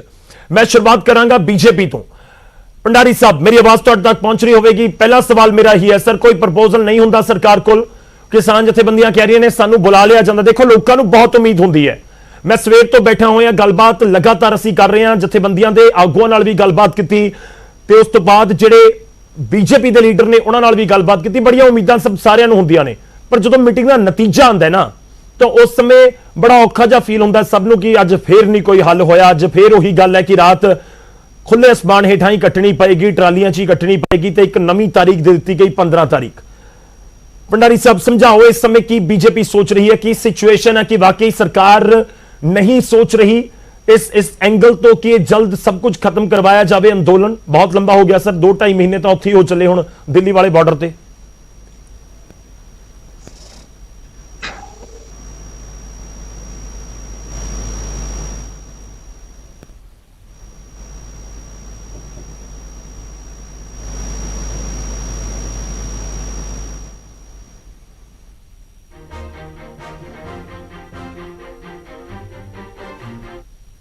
पंडारी साहब मैं माफी चाहूंगा, ਤੁਹਾਡੀ ਆਵਾਜ਼ ਸਾਡੇ ਤੱਕ ਨਹੀਂ ਪਹੁੰਚ ਰਹੀ, ਤੁਹਾਡੀ ਆਵਾਜ਼ ਸਾਡੇ ਤੱਕ ਨਹੀਂ ਆ ਰਹੀ। ਮੈਂ ਵਾਪਸ ਆਉਣਾ ਤੁਹਾਡੇ ਕੋਲ, ਅਸੀਂ ਗੱਲਬਾਤ ਨੂੰ ਅੱਗੇ ਵਧਾਵਾਂਗੇ। ਤੇ ਮੈਂ ਰੁਕ ਕਰਦਾ ਹਾਂ ਭਾਰਤੀ ਕਿਸਾਨ ਯੂਨੀਅਨ ਉਗਰਾਹਾਂ ਤੋਂ ਸਾਡੇ ਨਾਲ ਝੰਡਾ ਸਿੰਘ ਜੇਠੂਗੇ ਜੀ ਜੁੜੇ ਹੋਏ ਨੇ। ਝੰਡਾ ਸਿੰਘ ਜੀ ਤੁਹਾਡਾ ਕਮੈਂਟ ਚਾਹਾਂਗਾ, ਅੱਜ ਦੀ ਮੀਟਿੰਗ ਤੋਂ ਕੀ ਆਹੀ ਉਮੀਦ ਸੀ ਜਾਂ ਕੁਝ ਉਮੀਦ ਸੀ ਕਿ ਹਾਂ ਸ਼ਾਇਦ ਪਿਛਲੀ ਵਾਰੀ 2 ਚੀਜ਼ਾਂ ਹੱਲ ਹੋ ਗਈਆਂ ਸੀ ਤਾਂ ਇਸ ਵਾਰ ਸ਼ਾਇਦ 2 ਚੀਜ਼ਾਂ ਹੋਰ ਹੱਲ ਹੋ ਜਾਣ, ਕੀ ਅਜਿਹੀ ਕੋਈ ਉਮੀਦ ਸੀ ਕਿ ਨਹੀਂ? ਜਿਹੜੀ ਇਹ ਤੋਂ ਪਹਿਲਾਂ ਮੀਟਿੰਗ ਹੋਈ ਹੈ ਜੀ, ਜਿਹਦੇ ਚੋਂ ਕਹਿੰਦੇ ਸੀ ਜੀ ਅਸੀਂ ਤਾਂ 50% ਮਸਲਾ ਹੱਲ ਕਰਤਾ, ਉਸ ਤੋਂ ਬਾਅਦ ਜਿਹੜੀ ਮੀਟਿੰਗ ਹੋਈ ਹੈ ਅਸੀਂ ਉਸ ਮੀਟਿੰਗ ਜਾਣ ਲੱਗੇ ਵੀ ਇਹ ਕਹਿ ਕੇ ਗਏ ਸੀ ਕਿ ਇਸ ਮੀਟਿੰਗ 'ਚ ਸਾਨੂੰ ਕੋਈ ਆਸ ਨਹੀਂ, ਤੇ ਜਦੋਂ ਵਾਪਸ ਆਏ ਆ ਵੀ ਇਹ 8 ਤਰੀਕ ਦੀ ਮੀਟਿੰਗ ਰੱਖਤੀ, ਅਸੀਂ ਬਾਹਰ ਨਿਕਲ ਕੇ ਵੀ ਇਹੀ ਦੱਸਿਆ ਸਾਰੇ ਚੈਨਲਾਂ ਨੂੰ ਕਿ 8 ਵਾਲੀ ਦੀ ਮੀਟਿੰਗ ਸੱਦੀ, ਆਉਣਾ ਜ਼ਰੂਰ ਪੈਣਾ ਹੈ ਪਰ ਨਿਕਲਣਾ ਉਹਦੇ 'ਚ ਵੀ ਕੁਛ ਨਹੀਂ, ਕਿਉਂਕਿ ਅਸੀਂ ਰੌਲੇ 'ਚ ਨਹੀਂ ਜੀ। ਅੱਜ ਤੋਮਰ ਸਾਹਿਬ ਦਾ ਪੰਜਾਬੀ ਟ੍ਰਿਬਿਊਨ 'ਚ ਬਿਆਨ ਲੱਗਿਆ ਹੋਇਆ ਸੀ ਕਿ ਖੇਤੀ ਕਾਨੂੰਨਾਂ ਤੋਂ ਛੱਡ ਕੇ ਹੋਰ ਜਿਹੜੀ ਕਿਸੇ ਗੱਲ ਤੇ ਕੋਈ ਚਰਚਾ ਕਰਨੀ ਚਾਹੁੰਦੇ ਆ ਕਿਸਾਨ ਜਥੇਬੰਦੀਆਂ ਕਰ ਲੈਣ, ਜਿਹਦਾ ਮਤਲਬ ਇਹ ਬਣਦਾ ਸੀ ਕਿ ਉਹਨਾਂ ਨੂੰ ਜਿਹੜੀ ਮੀਟਿੰਗ ਰੱਖੀ ਹੋਈ ਆ ਕੈਂਸਲ ਕਰਨੀ ਚਾਹੀਦੀ ਸੀ। ਜੇ ਉਹਨਾਂ ਦਾ ਮਨ ਹੀ ਨਹੀਂ ਹੈਗਾ ਗੱਲਾਂ ਕਰਨ ਦਾ, ਫਿਰ ਬਾਰ-ਬਾਰ ਮੀਟਿੰਗਾਂ ਸੱਦਣ ਦਾ ਕੀ ਅਰਥ ਹੈ ਜੀ? ਨਹੀਂ ਝੰਡਾ ਸਿੰਘ ਜੀ, ਮੈਂ ਵੀ ਇੱਕ ਸਵਾਲ ਕਰ ਰਿਹਾ, ਇੱਕ ਛੋਟਾ ਜਿਹਾ ਸਵਾਲ ਮੈਂ ਐਡ ਕਰ ਦਵਾਂ। ਦੇਖੋ ਤੁਸੀਂ ਸਰਕਾਰ ਨੂੰ ਵੀ ਕਹਿ ਰਹੇ ਹੋ, ਤੁਹਾਡੇ ਗੱਲਾਂ ਨਾਲ ਲੱਗ ਰਿਹਾ ਕਿ ਤੁਹਾਨੂੰ ਸ਼ਾਇਦ 15 ਤਰੀਕ ਦੀ ਮੀਟਿੰਗ ਤੋਂ ਵੀ ਉਮੀਦ ਨਾ ਹੋਵੇ। ਜਦੋਂ ਗੱਲਬਾਤ ਅੱਗੇ ਨਹੀਂ ਵਧਣੀ ਹੈ, ਤੁਹਾਨੂੰ ਉਮੀਦ ਨਹੀਂ, ਤੁਹਾਨੂੰ ਲੱਗਦਾ ਕਿ ਗੱਲਬਾਤ ਕਰਨੀ ਚਾਹੀਦੀ ਹੈ, ਕਿ ਹਰ ਵਾਰੀ ਮੀਟਿੰਗ 'ਚ ਜਾਣਾ ਚਾਹੀਦਾ? ਦੇਖੋ ਜਿਹੜਾ ਜਦੋਂ ਸਾਰੀਆਂ ਜਥੇਬੰਦੀਆਂ ਸੋਚ ਲੈਣ ਵੀ ਨਹੀਂ ਜਾਣਾ ਚਾਹੀਦਾ ਫਿਰ ਤਾਂ ਹੈਗਾ ਠੀਕ, ਪਰ ਜਦੋਂ ਜੇ ਸਾਰੀਆਂ ਜਥੇਬੰਦੀਆਂ ਵੀ ਫੈਸਲਾ ਕਰਨ ਮੀਟਿੰਗਾਂ ਅਟੈਂਡ ਛੱਡ ਦੇਣ ਕਰਨ ਸਰਕਾਰ ਦੀਆਂ, ਇਹ ਚਾਹੁੰਦੇ ਆ ਇਹ ਗੱਲ ਤਾਂ ਕਿ ਉਹ ਭਾਰਤ ਦੇ ਲੋਕਾਂ ਨੂੰ, ਬਾਹਰਲੇ ਮੁਲਕਾਂ ਦੇ ਲੋਕਾਂ ਨੂੰ ਇਹ ਭੁਲੇਖਾ ਪਾ ਸਕਣ ਕਿ ਸਰਕਾਰ ਮੀਟਿੰਗ ਦਿੱਤੀ ਗੱਲਾਂ ਨਿਬੇੜਨਾ ਚਾਹੁੰਦੀ ਹੈ, ਕਿਸਾਨ ਜਥੇਬੰਦੀਆਂ ਹੰਕਾਰ 'ਚ ਆ ਗਈਆਂ, ਉਹ ਗੱਲ ਕਰਨ ਨੂੰ ਤਿਆਰ ਨਹੀਂ, ਆ ਮਸਲਾ ਕਿਵੇਂ ਨਿਬੜੂ, ਜਿਹਦਾ ਮਤਲਬ ਇਸ ਤੋਂ ਬਾਅਦ ਉਹ ਇਸ ਗੱਲ ਦਾ ਬਹਾਨਾ ਬਣਾ ਸਕਦੀਆਂ ਵੀ ਹੋਰ ਸਰਕਾਰ ਕੋਲ ਕੀ ਰਾਹ ਸੀ, ਫਿਰ ਤਾਕਤ ਨਾਲ ਹੀ ਉਠਾਉਣਾ ਸੀ। ਇਸ ਕਰਕੇ ਜਿੰਨੇ ਵਾਰ ਵੀ ਮਰਜ਼ੀ ਉਹ ਸੱਦਣ ਮੀਟਿੰਗਾਂ, ਅਸੀਂ ਉਹਨਾਂ ਦਾ ਇਹ ਪੱਤਾ ਨਹੀਂ ਚੱਲਣ ਦੇਣਾ। ਪਹਿਲਾਂ ਵਾਲੇ ਪੱਤੇ ਵੀ ਕੁੱਟਿਆ ਸਾਰੇ, ਕਿਉਂਕਿ ਪਹਿਲਾਂ ਸਾਨੂੰ ਕਿਸਾਨ ਹੀ ਨਹੀਂ ਸੀ ਮੰਨਦੇ ਉਹ। ਚਲੋ ਠੀਕ ਹੈ, ਮੈਂ ਇਸ ਪੁਆਇੰਟ ਦੇ ਉੱਤੇ ਵਾਪਸ ਆਵਾਂਗਾ। ਸਾਡੇ ਨਾਲ ਡਾਕਟਰ ਕੇਸਰ ਸਿੰਘ ਪੰਗੂ ਜੀ ਨੇ। ਡਾਕਟਰ ਸਾਹਿਬ, ਮੀਟਿੰਗ ਤੋਂ ਤਾਂ ਉਮੀਦਾਂ ਬਹੁਤ ਸਾਰੀਆਂ ਹੁੰਦੀਆਂ ਨੇ, ਆਪਾਂ ਪਹਿਲਾਂ ਵੀ ਲਗਾਤਾਰ ਗੱਲਬਾਤ ਕਰਦੇ ਰਹੇ ਹਾਂ ਇਸ ਇਸ਼ੂ ਦੇ ਉੱਤੇ, ਪਰ ਹੁਣ ਸਵਾਲ ਤਾਂ ਇਹੀ ਹੈ ਕਿ ਇਹ ਡੈਡਲੌਕ ਬਣ ਗਿਆ ਹੁਣ ਤਾਂ ਦੋਵੇਂ ਧਿਰਾਂ ਦੇ ਵਿਚਾਲੇ। ਆਮ ਤੌਰ ਤੇ ਡੈਡਲੌਕ ਹੁੰਦਾ ਹੈ ਕਿ ਗੱਲਬਾਤ ਨਹੀਂ ਹੋ ਰਹੀ, ਇੱਥੇ ਗੱਲਬਾਤ ਹੋ ਰਹੀ ਹੈ ਪਰ ਗੱਲ ਅੱਗੇ ਨਹੀਂ ਵਧ ਰਹੀ, ਤਰੀਕ ਤੇ ਤਰੀਕ ਜ਼ਰੂਰ ਦਿੱਤੀ ਜਾ ਰਹੀ ਹੈ। ਇਹ ਕੋਈ ਵਿਚਾਲੇ ਦਾ ਰਾਹ ਹੈ ਜਾਂ ਫਿਰ ਸਰਕਾਰ ਦੇ ਕੋਲ ਹੁਣ ਕੋਈ ਬਦਲ ਬਾਕੀ ਨਜ਼ਰ ਹੀ ਨਹੀਂ ਆਉਂਦਾ? ਜੀ ਅੱਜ ਬਹੁਤ ਮੰਦਭਾਗਾ ਹੈ ਕਿ ਸਾਰੇ ਦੇਸ਼ ਨੂੰ ਜਿਹੜੀਆਂ ਉਮੀਦਾਂ ਸੀ ਕਿ ਅੱਜ ਕੋਈ ਨਾ ਕੋਈ ਜਿਹੜਾ ਕਿਸਾਨਾਂ ਦੇ ਹੱਕ 'ਚ ਜਿਹੜਾ ਫੈਸਲਾ ਹੋ ਜਾਏਗਾ, ਇਹ ਨਹੀਂ ਹੋਇਆ। ਪਰ ਮੈਂ ਜਿਹੜੇ ਕਿਸਾਨ ਵੀਰ ਨੇ ਜਾਂ ਉਹਨਾਂ ਦੀਆਂ ਯੂਨੀਅਨ ਨੇ, ਉਹ ਵਧਾਈ ਦੀਆਂ ਪਾਤਰ ਨੇ ਕਿ ਉਹ ਗੱਲਬਾਤ ਲਗਾਤਾਰ ਗੱਲਬਾਤ ਕਰਨਾ ਚਾਹੁੰਦੀਆਂ ਨੇ, ਜਿਹੜੀ ਕਿ ਬਹੁਤ ਅੱਛੀ ਗੱਲ ਹੈ। ਤੇ ਜਿਵੇਂ ਮੈਂ ਸੁਣਿਆ ਕਿ ਉਹਨਾਂ ਦੇ ਨੇਤਾ ਇਹ ਕਹਿ ਰਹੇ ਨੇ ਕਿ ਭਾਵੇਂ 15-20 ਹੋਰ ਮੀਟਿੰਗਾਂ ਜਿੰਨੀਆਂ ਮਰਜ਼ੀ ਕਰਨ, ਤੋਂ ਨਹੀਂ ਭੱਜਦੇ, ਤੇ ਅਸੀਂ ਜਿਹੜੀ ਬਾਰਡਰ ਤੇ ਵੀ ਜਿਹੜੀ ਹੈ ਸ਼ਾਂਤੀ ਬਣਾ ਕੇ ਰੱਖਾਂਗੇ। ਹੁਣ ਤੱਕ 1.5 ਮਹੀਨੇ ਤੋਂ ਉਹਨਾਂ ਨੇ ਸ਼ਾਂਤੀ ਬਣਾਈ ਹੈ ਜੀ, ਪਰ ਕੇਂਦਰ ਸਰਕਾਰ ਨੂੰ ਚਾਹੀਦਾ ਹੈ ਕਿ ਜਿਹੜੇ ਰਾਜਾਂ ਦਾ ਜਿਹੜੇ ਅਧਿਕਾਰ ਨੇ ਖੇਤੀ ਤੇ ਮਾਰਕੀਟਿੰਗ ਜਿਹੜੀ ਹੈ ਜੀ, ਇਹ ਟ੍ਰੇਡਰ ਹਨ ਨਹੀਂ, ਫਾਰਮਰਸ ਜਿਹੜੇ, ਇਹ ਇੱਥੇ ਇਹਨਾਂ ਨੂੰ ਸਰਕਾਰ ਨੂੰ ਜਿਹੜੇ ਕਾਨੂੰਨ ਨਹੀਂ ਬਣਾਉਣੇ ਚਾਹੀਦੇ ਸੀ। ਜੇ ਇੱਕ ਵਾਰੀ ਗਲਤੀ ਹੋ ਗਈ ਹੈ, ਬਣ ਗਏ ਨੇ, ਤਾਂ ਉਹਨਾਂ ਨੂੰ ਵਾਪਸ ਲੈ ਲੈਣਾ ਚਾਹੀਦਾ ਹੈ ਤਾਂ ਕਿ ਕਿਸਾਨ ਆਪਣੇ ਇੱਕ ਜਿਹੜੀ ਦਾਰੋ ਪਾਰਟੀ ਦਾ ਕਾਨੂੰਨੀਆਂ ਬਹੁਤ ਮੰਦਭਾਗਾ ਲੱਗਦਾ ਹੈ ਦੱਸਦੀ ਹੈ ਕਿ ਜਿਹੜੀ ਕਿਸਾਨ ਜਿਹੜੇ ਉਹ ਪਾ ਰਹੇ ਨੇ ਇੰਨੇ ਮੌਸਮ ਦੇ ਵਿੱਚ। ਜਿਹੜੀ ਸਰਕਾਰ ਹੁੰਦੀ ਹੈ ਉਹ ਲੋਕਾਂ ਦੀ ਸਰਕਾਰ ਹੁੰਦੀ ਹੈ, ਲੋਕਾਂ ਨੇ ਚੁਣੀ ਹੁੰਦੀ ਆ। ਇਹ ਸਰਕਾਰ ਨੂੰ ਕਿਸੇ ਕਿਸਮ ਦਾ ਜਿਹੜਾ ਹੈਂਕੜਬਾਜ਼ੀ ਨਹੀਂ ਰੱਖਣੀ ਚਾਹੀਦੀ, ਕੋਈ ਅੜੀਅਲ ਰੁਪਈਆ ਨਹੀਂ ਰੱਖਣਾ ਚਾਹੀਦਾ। ਇਹ ਕਿਸਾਨ, ਭਾਰਤ ਦੇ ਕਿਸਾਨ ਨੇ ਲੋਕਾਂ ਦੇ ਢਿੱਡ ਭਰਦੇ ਨੇ, ਇਸ ਲਈ ਕਿਸਾਨਾਂ ਦੀ ਗੱਲ ਸਰਕਾਰ ਨੂੰ ਜੇ ਬਾਰ-ਬਾਰ ਮੀਟਿੰਗਾਂ ਕਰਨੀਆਂ, ਇੱਕ ਵਾਰੀ ਬੈਠ ਕੇ ਉਹ ਗੱਲ ਕਰ ਲੈਣ, ਮਸਲੇ ਦਾ ਕੋਈ ਨਾ ਕੋਈ ਜਿਹੜਾ ਹੱਲ ਹੈ ਉਹਨਾਂ ਨੂੰ ਕੱਢਣਾ ਚਾਹੀਦਾ, ਜਲਦੀ ਤੋਂ ਜਲਦੀ ਕੱਢਣਾ ਚਾਹੀਦਾ। ਠੀਕ ਹੈ ਸਰ, ਮੈਂ ਇੱਕ ਛੋਟੇ ਜਿਹੇ ਬ੍ਰੇਕ ਲਈ ਇੱਥੇ ਰੁਕਣਾ ਸਰ, ਮੈਂ ਤੁਹਾਡੇ ਕੋਲ ਵਾਪਸ ਆਵਾਂਗਾ। ਭੰਡਾਰੀ ਜੀ ਤੁਹਾਡੇ ਕੋਲ ਵੀ ਬ੍ਰੇਕ ਤੋਂ ਬਾਅਦ ਹੀ ਮੈਂ ਆ ਪਾਵਾਂਗਾ। ਹੁਣ ਇੱਕ ਛੋਟੇ ਜਿਹੇ ਬ੍ਰੇਕ ਲਈ ਸਾਨੂੰ ਇੱਥੇ ਰੁਕਣਾ ਹੋਏਗਾ, ਪਰ ਇਸ ਵਿਚਾਲੇ ਅਸੀਂ ਲਗਾਤਾਰ ਇਹੀ ਗੱਲਬਾਤ ਕਰਨ ਦੀ ਕੋਸ਼ਿਸ਼ ਕਰ ਰਹੇ ਹਾਂ ਕਿ ਕੋਈ ਬਦਲ ਹੈ। ਕਿਸਾਨ ਜਥੇਬੰਦੀਆਂ ਕਹਿ ਰਹੀਆਂ ਨੇ ਕਿ ਅਸੀਂ ਤਾਂ ਕਾਨੂੰਨ ਰੱਦ ਹੀ ਕਰਵਾਉਣੇ ਨੇ। ਜੇ ਕਾਨੂੰਨ ਰੱਦ ਕਰਵਾਉਣੇ ਨੇ ਤਾਂ ਫਿਰ ਸਰਕਾਰ ਕੋਈ ਪ੍ਰਪੋਜ਼ਲ ਰੱਖੇ ਜਾਂ ਫਿਰ ਕੋਈ ਸੋਧਾਂ ਦਾ ਜ਼ਿਕਰ ਕਰੇ, ਤਾਂ ਉਹਨਾਂ ਨੂੰ ਤਾਂ ਨਕਾਰ ਰਹੇ ਨੇ ਕਿਸਾਨ। ਤਾਂ ਵਿਚਾਲੇ ਦਾ ਕੋਈ ਰਾਹ ਹੈ ਵੀ ਜਾਂ ਨਹੀਂ? ਵਿਚਾਲੇ ਦਾ ਰਾਹ ਤਾਂ ਹੀ ਹੋ ਸਕਦਾ ਸੀ ਜੇਕਰ ਕਿਸਾਨ ਕਹਿੰਦੇ ਕਿ ਹਾਂ ਅਸੀਂ ਇਸ ਚੀਜ਼ਾਂ ਦੇ ਉੱਤੇ ਵਿਚਾਰ ਕਰ ਸਕਦੇ ਹਾਂ। ਜੇਕਰ ਉਹ ਨਹੀਂ ਵਿਚਾਰ ਕਰਨ ਨੂੰ ਕਹਿ ਰਹੇ ਤਾਂ ਫਿਰ ਲੱਗ ਨਹੀਂ ਰਿਹਾ ਕਿ ਕੋਈ ਵਿਚਾਲੇ ਦਾ ਰਾਹ ਹੋਏਗਾ। ਪਰ ਫਿਰ ਵੀ ਅਸੀਂ ਗੱਲਬਾਤ ਕਰਾਂਗੇ ਇੱਕ ਛੋਟੇ ਜਿਹੇ ਬ੍ਰੇਕ ਤੋਂ ਬਾਅਦ ਕਿ ਵਾਕਈ ਹੀ ਕੋਈ ਬਦਲ ਹੋ ਸਕਦਾ ਹੈ, ਕਾਨੂੰਨ ਸਸਪੈਂਡ ਕਰਨ ਵਾਲਾ ਜਾਂ ਫਿਰ ਸੁਪਰੀਮ ਕੋਰਟ ਵਾਲਾ, ਕਿਉਂਕਿ ਸੁਪਰੀਮ ਕੋਰਟ ਦਾ ਜ਼ਿਕਰ ਹੋਇਆ ਹੈ ਇਸ ਮੀਟਿੰਗ ਦੇ ਦੌਰਾਨ, ਚਰਚਾ ਦੇ ਦੌਰਾਨ। ਇੱਕ ਛੋਟੇ ਜਿਹੇ ਬ੍ਰੇਕ ਲਈ ਰੁਕਦੇ ਹਾਂ, ਫੌਰਨ ਵਾਪਸ ਆਉਂਦੇ।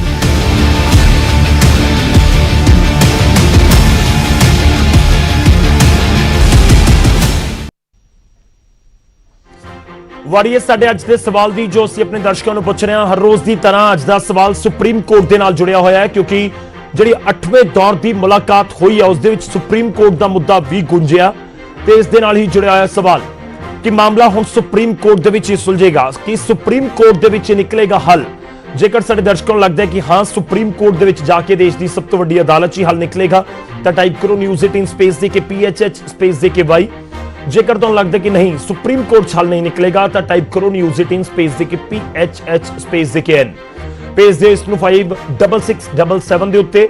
ਅਸੀਂ ਤੁਹਾਡੀ ਰਾਏ ਇਸ ਪ੍ਰੋਗਰਾਮ ਦੇ ਆਖਿਰ ਦੇ ਵਿੱਚ ਤੁਹਾਡੇ ਨਾਲ ਸਾਂਝੀ ਕਰਾਂਗੇ। ਬਹੁਤ ਜ਼ਰੂਰੀ ਇਸ ਕਰਕੇ ਹੈ ਕਿਉਂਕਿ ਜੋ ਜਾਣਕਾਰੀ ਅੰਦਰੋਂ ਨਿਕਲ ਕੇ ਸਾਹਮਣੇ ਆਈ ਮੀਟਿੰਗ ਦੇ ਦੌਰਾਨ ਤੋਂ ਕਿ ਸਰਕਾਰ ਨੇ ਇਹ ਕਹਿ ਦਿੱਤਾ ਕਿ ਠੀਕ ਹੈ ਫਿਰ 11 ਤਰੀਕ ਨੂੰ ਮੀਟਿੰਗ ਹੋਣੀ ਹੈ, 11 ਤਰੀਕ ਨੂੰ ਸੁਪਰੀਮ ਕੋਰਟ ਸੁਣਵਾਈ ਹੋਣੀ ਹੈ, ਤਾਂ ਉਸ ਦੇ ਵਿੱਚ ਜੋ ਫੈਸਲਾ ਹੋਏਗਾ ਉਹੀ ਫਾਈਨਲ। ਹਾਲਾਂਕਿ ਕਿਸਾਨ ਜਥੇਬੰਦੀਆਂ ਨੇ ਉਸ ਪ੍ਰਪੋਜ਼ਲ ਨੂੰ ਜਾਂ ਫਿਰ ਕਹੀਏ ਕਿ ਉਸ ਸਰਕਾਰ ਦੇ ਬਿਆਨ ਨੂੰ ਜ਼ਰੂਰ ਨਕਾਰ ਦਿੱਤਾ। ਇਸ ਲਈ ਕਰਕੇ ਅਸੀਂ ਸੁਪਰੀਮ ਕੋਰਟ ਦੇ ਨਾਲ ਜੁੜਿਆ ਹੋਇਆ ਅੱਜ ਦਾ ਸਵਾਲ ਪੁੱਛ ਰਹੇ ਹਾਂ। ਆਪਣੀ ਰਾਏ ਸਾਡੇ ਤੱਕ ਜ਼ਰੂਰ ਪਹੁੰਚਾਓ। ਇੱਕ ਹੋਰ ਨਿੱਕੇ ਜਿਹੇ ਬ੍ਰੇਕ ਲਈ ਰੁਕ ਰਹੇ ਹਾਂ, ਫੌਰਨ ਵਾਪਸ ਆਵਾਂਗੇ।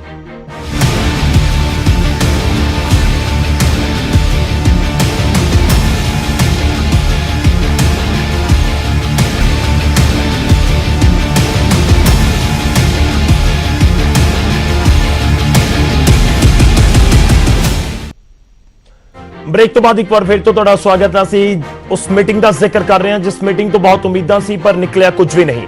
ਇੱਕ ਨਵੀਂ ਤਾਰੀਖ ਦੇ ਦਿੱਤੀ ਗਈ ਹੈ ਤੇ ਸਭ ਦੇ ਵਿਚਾਲੇ ਹੁਣ ਸੁਪਰੀਮ ਕੋਰਟ ਦੇ ਵੱਲ ਵੀ ਨਜ਼ਰ ਆਣੇ ਕਿ ਸੁਪਰੀਮ ਕੋਰਟ ਦੇ ਵਿੱਚ ਜੇ 11 ਨੂੰ ਸੁਣਵਾਈ ਹੁੰਦੀ ਹੈ ਤਾਂ ਉੱਥੇ ਕੀ ਕੁਝ ਹੋਏਗਾ। ਅਸੀਂ ਆਪਣੀ ਚਰਚਾ ਨੂੰ ਅੱਗੇ ਵਧਾਉਂਦੇ ਹਾਂ। ਮਹਿਮਾਨ ਲਗਾਤਾਰ ਸਾਡੇ ਨਾਲ ਨੇ। ਸੈਗਮੈਂਟ ਦੀ ਸ਼ੁਰੂਆਤ ਆਗੂ ਸਾਡੇ ਨਾਲ ਨੇ ਰਜਿੰਦਰ ਭੰਡਾਰੀ, ਉਹਨਾਂ ਤੋਂ। ਭੰਡਾਰੀ ਸਾਹਿਬ, ਜੋ ਮੇਰਾ ਸਵਾਲ ਸੀ ਉਸ ਸਵਾਲ ਦਾ ਜਵਾਬ ਸ਼ਾਇਦ ਦਰਸ਼ਕਾਂ ਤੱਕ ਨਹੀਂ ਪਹੁੰਚਿਆ, ਜੇਕਰ ਤੁਸੀਂ ਹੁਣ ਦੇਵੋ ਕਿ ਉਮੀਦਾਂ ਹਰ ਮੀਟਿੰਗ ਤੋਂ ਪਹਿਲਾਂ ਬਹੁਤ ਹੁੰਦੀਆਂ ਨੇ ਪਰ ਕੋਈ ਨਵੀਂ ਚੀਜ਼ ਨਿਕਲਦੀ ਨਹੀਂ। ਸਰਕਾਰ ਕੀ ਵਾਕਈ ਹੀ ਨਵਾਂ ਪ੍ਰਪੋਜ਼ਲ ਇਸ ਪੂਰੇ ਮੁੱਦੇ ਨੂੰ ਸੁਲਝਾਉਣ ਦੇ ਲਈ ਕੋਈ ਨਵਾਂ ਪਲਾਨ ਨਹੀਂ ਬਣਾ ਕੇ ਬੈਠੀ? ਦੇਖੋ ਏਦਾਂ ਹੈਗਾ, ਜਿੰਨੀ ਗੱਲਬਾਤ ਅਜੇ ਤਾਈਂ ਹੋਈ ਹੈ ਉਹਦੇ ਚ 6-7 ਇਸ਼ੂ ਤਾਂ ਸੈਟਲ ਹੋਏ ਨੇ ਜੀ। MSP ਦੀ ਗਾਰੰਟੀ ਹੈ, ਮੰਡੀਆਂ ਦੀ ਗਾਰੰਟੀ ਹੈ, ਬਿਜਲੀ ਵਾਲਾ ਬਿੱਲ ਵਾਪਸ ਲਿੱਤਾ ਜਾ ਰਿਹਾ, ਪਰਾਲੀ ਵਾਲਾ ਬਿੱਲ ਜਿਹੜਾ ਵਾਪਸ ਲਿੱਤਾ ਜਾ ਰਿਹਾ ਹੈਗਾ, ਔਰ ਇਹਦੇ ਨਾਲ ਜੇ ਕੋਈ FIR ਕਿਸੇ ਤਰ੍ਹਾਂ ਦੀ ਪਰਾਲੀ ਨਾਲ ਹੋਰਾਂ ਨਾਲ ਜੁੜੀ ਆ ਉਹ ਵਾਪਸ ਦਿੱਤੀ ਜਾਏਗੀ। ਔਰ ਹਰ ਤਰ੍ਹਾਂ ਦੀ ਇਹ ਗੱਲਾਂ ਤਾਂ ਦੇਖੋ ਕੁਝ ਤਾਂ ਨਿਕਲਿਆ, ਏਦਾਂ ਨਹੀਂ ਕਹਿ ਸਕਦੇ ਕੁਝ ਨਹੀਂ ਨਿਕਲਿਆ ਏਦਾਂ।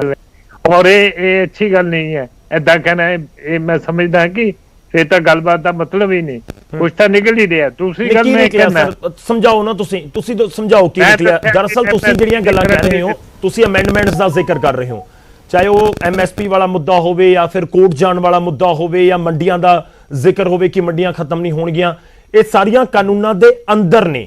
ਉਸ ਦੇ ਵਿੱਚ ਅਮੈਂਡਮੈਂਟ ਦਾ ਤੁਸੀਂ ਜ਼ਿਕਰ ਕਰ ਰਹੇ ਹੋ। ਕਿਸਾਨ ਇਹ ਨਹੀਂ ਕਹਿ ਰਹੇ। ਇਹ ਕਿਸਾਨ ਕਹਿੰਦੇ ਨੇ ਕਿ ਅਸੀਂ ਇਹ ਕਾਨੂੰਨ ਰੱਦ ਕਰਵਾਉਣੇ ਨੇ। ਦੇਖੋ ਦੋਨਾਂ ਵਿੱਚ ਬੜਾ ਫਰਕ ਹੈ। ਤੁਸੀਂ ਕਾਨੂੰਨਾਂ ਦੇ ਅੰਦਰ ਦੇ ਅਮੈਂਡਮੈਂਟਸ ਦਾ ਜ਼ਿਕਰ ਕਰ ਰਹੇ ਹੋ, ਕਹਿੰਦੇ ਕਿ ਅਸੀਂ ਤਾਂ ਕਰਵਾਉਣਾ ਹੀ ਨਹੀਂ। ਨਹੀਂ ਸਰ ਗੌਰਵ ਜੀ ਏਦਾਂ ਨਹੀਂ ਹੈ, MSP ਕਾਨੂੰਨਾਂ ਦੇ ਅੰਦਰ ਨਹੀਂ ਪਈ, ਕਿਤੇ ਵੀ ਉਹਦਾ ਜ਼ਿਕਰ ਨਹੀਂ ਹੈ, ਉਹਦੀ ਅਲੱਗ ਅਸੀਂ ਮਤਲਬ ਕਿ ਕਮਿਟਮੈਂਟ ਦਿੱਤੀ ਹੈ। ਔਰ ਮੰਡੀਆਂ ਬਾਰੇ ਕੋਈ ਨਹੀਂ ਕਿਹਾ ਵੀ ਇਹ ਕਹਿੰਦੇ ਸੀ ਮੰਡੀਆਂ ਖਤਮ ਹੋ ਜਾਣਗੀਆਂ, ਉਹਦੇ ਬਾਰੇ ਅਲੱਗ ਕਮਿਟਮੈਂਟ ਦਿੱਤੀ ਹੈ। ਮੰਡੀਆਂ ਖਤਮ ਕਰਨ ਵਾਲਾ ਇੱਕ ਵੀ ਆਸਪੈਕਟ ਜਿਹੜਾ ਹੈਗਾ ਕਾਨੂੰਨਾਂ 'ਚ ਨਹੀਂ।